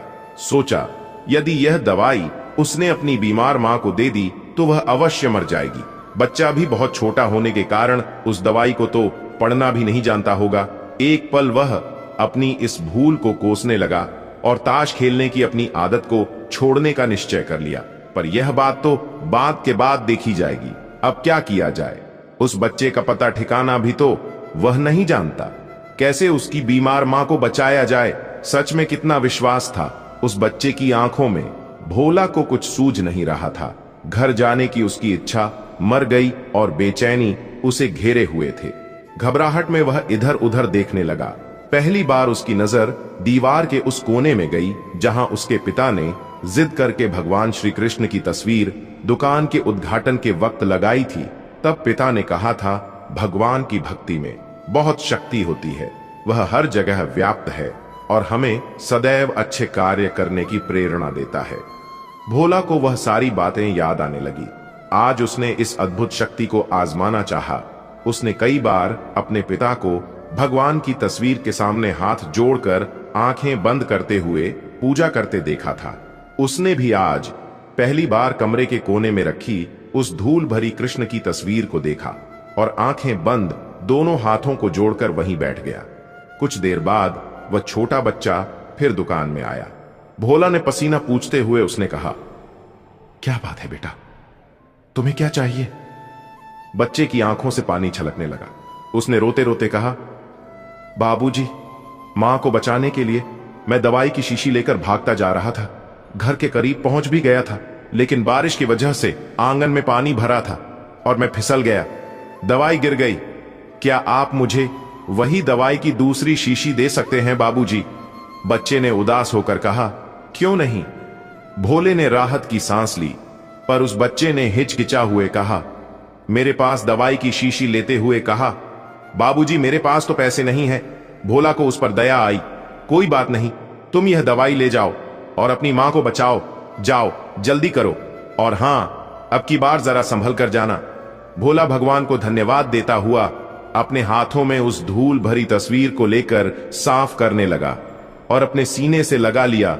उसे समझ में आ गया कि भक्त अगर मन से भगवान को याद करें तो भगवान उसकी रक्षा जरूर करते हैं और भगवान उनके सारे संकट हर लेते हैं। कान्हा कहते हैं, बुराई तो तुम्हें हजारों की भीड़ में भी ढूंढ लेगी, ठीक उसी तरह जैसे गायों के झुंड में बछड़ा अपनी मां को ढूंढ लेता है, परंतु जो बंसी वाले को दिल से मानता है वह बुराई में भी अच्छाई को ढूंढ लेता है।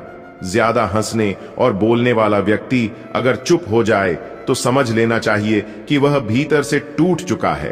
कभी भी स्वयं पर घमंड मत करना। पत्थर भी भारी होकर पानी में अपना वजूद खो देता है। अगर ईश्वर तुम्हें ज्यादा प्रतीक्षा करवा रहे हैं तो हो सकता है जितना तुमने मांगा है उससे वह कहीं ज्यादा देने वाले हैं। अरे गुजर जाएगा ये वक्त भी, जरा सब्र तो कर। खुशियां ही नहीं रुकी तो गम की क्या औकात है। जब मन परेशान हो तब कुछ मत किया करो, बस आंखें बंद करके श्री कृष्ण का नाम लिया करो। बुद्धि से पैसा कमाया जा सकता है, परंतु पैसे से बुद्धि नहीं खरीदी जा सकती।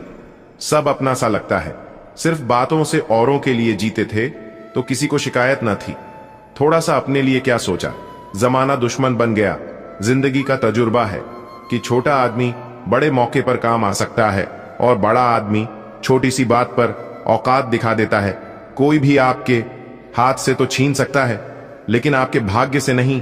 जिंदगी में आगे बढ़ना है तो सहारे पर नहीं, खुद पर यकीन करना सीखो। दरवाजे छोटे ही रहने दो अपने मकान के। जो झुक कर आया समझो वही अपना है। ईश्वर में आस्था है तो मुश्किलों में भी रास्ता है। जो ज्ञानी होता है उसे समझाया जा सकता है, जो अज्ञानी होता है उसे भी समझाया जा सकता है, परंतु जो अभिमानी होता है उसे कोई नहीं समझा सकता, उसे सिर्फ वक्त ही समझाता है। श्री कृष्ण कहते हैं, मनुष्य का जीवन केवल उसके कर्मों पर चलता है। जैसा उसका कर्म होता है वैसा उसका जीवन होता है। जो मनुष्य मुझसे परम प्रेम करके इस परम रहस्य युक्त गीता शास्त्र को मेरे भक्तों में कहेगा वह मुझको ही प्राप्त होगा, इसमें कोई संदेह नहीं है। उससे बढ़कर मेरा प्रिय कार्य करने वाला मनुष्य में कोई भी नहीं है, तथा पृथ्वी भर में उससे बढ़कर मेरा प्रिय दूसरा कोई भविष्य में होगा भी नहीं। जो मनुष्य श्रद्धा युक्त होकर और दोषों से रहित होकर इस गीता शास्त्र का श्रवण भी करेगा वह सभी पापों से मुक्त होकर मेरे परम धाम को प्राप्त होगा। मैं धरती की मधुर सुगंध हूं, मैं अग्नि की ऊष्मा हूं, मैं सभी जीवित प्राणियों का जीवन और सन्यासियों का आत्म संयम भी मैं ही हूं। भगवान कहते हैं, जो मनुष्य गीता के इस रहस्य को भक्तों को धारण करवाता है और इसका विस्तार एवं प्रचार करता है वह मनुष्य मुझे अत्यधिक प्रिय है।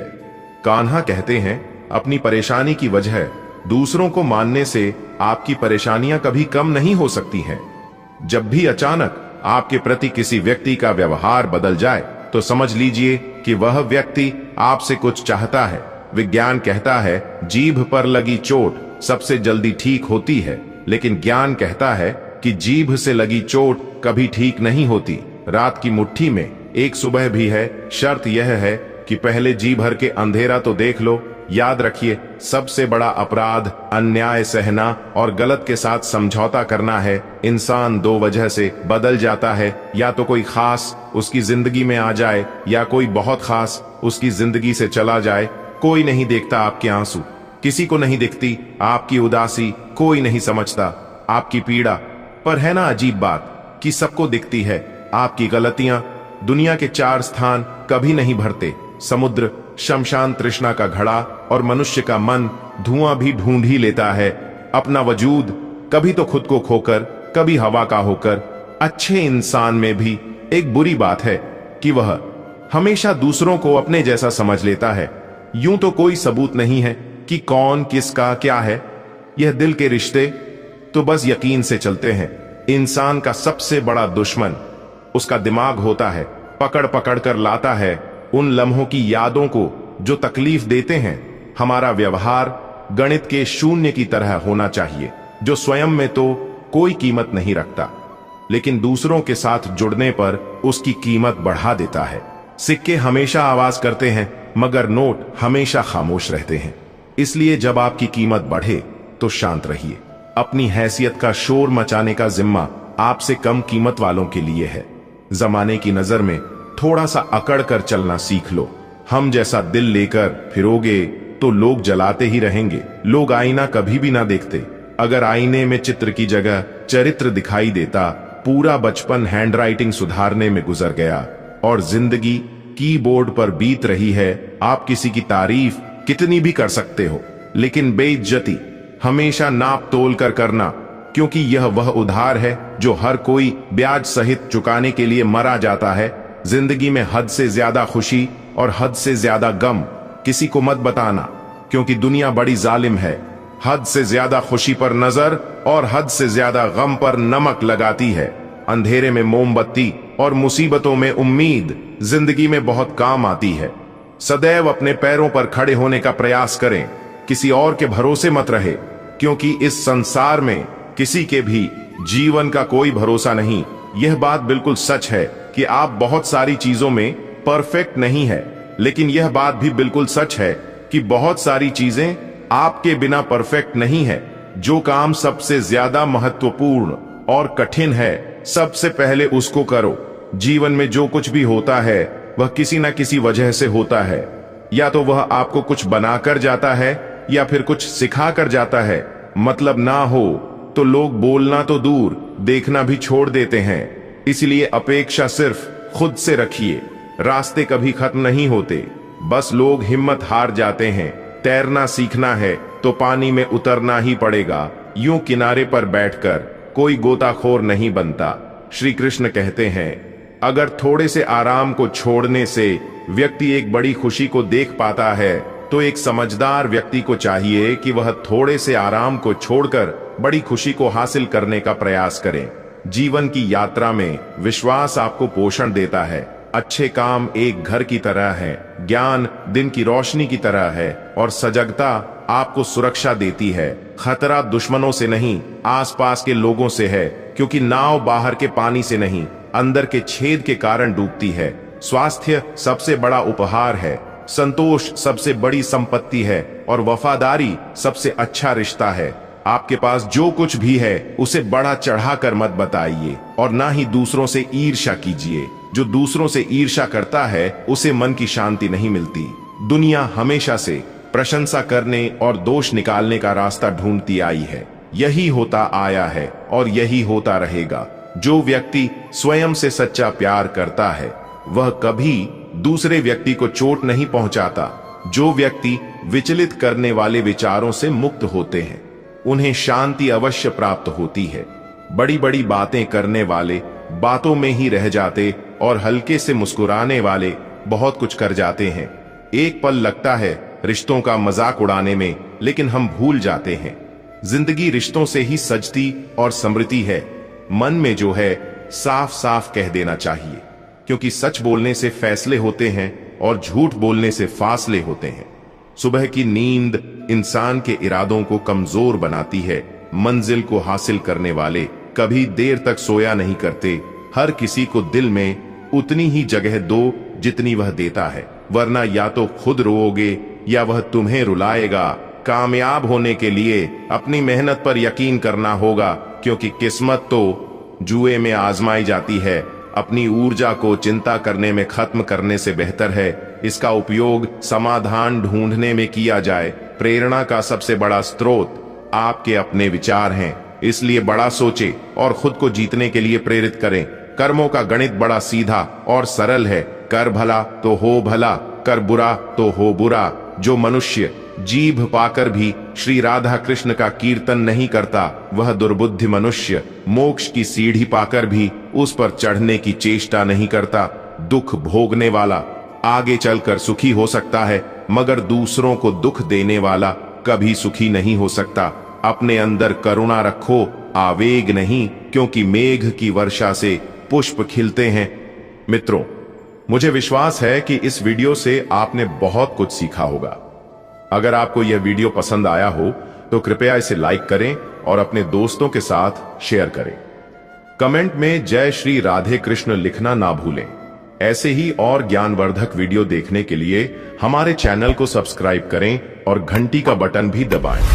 अंत तक वीडियो को देखने के लिए आपका बहुत बहुत धन्यवाद। जय श्री राधे कृष्ण।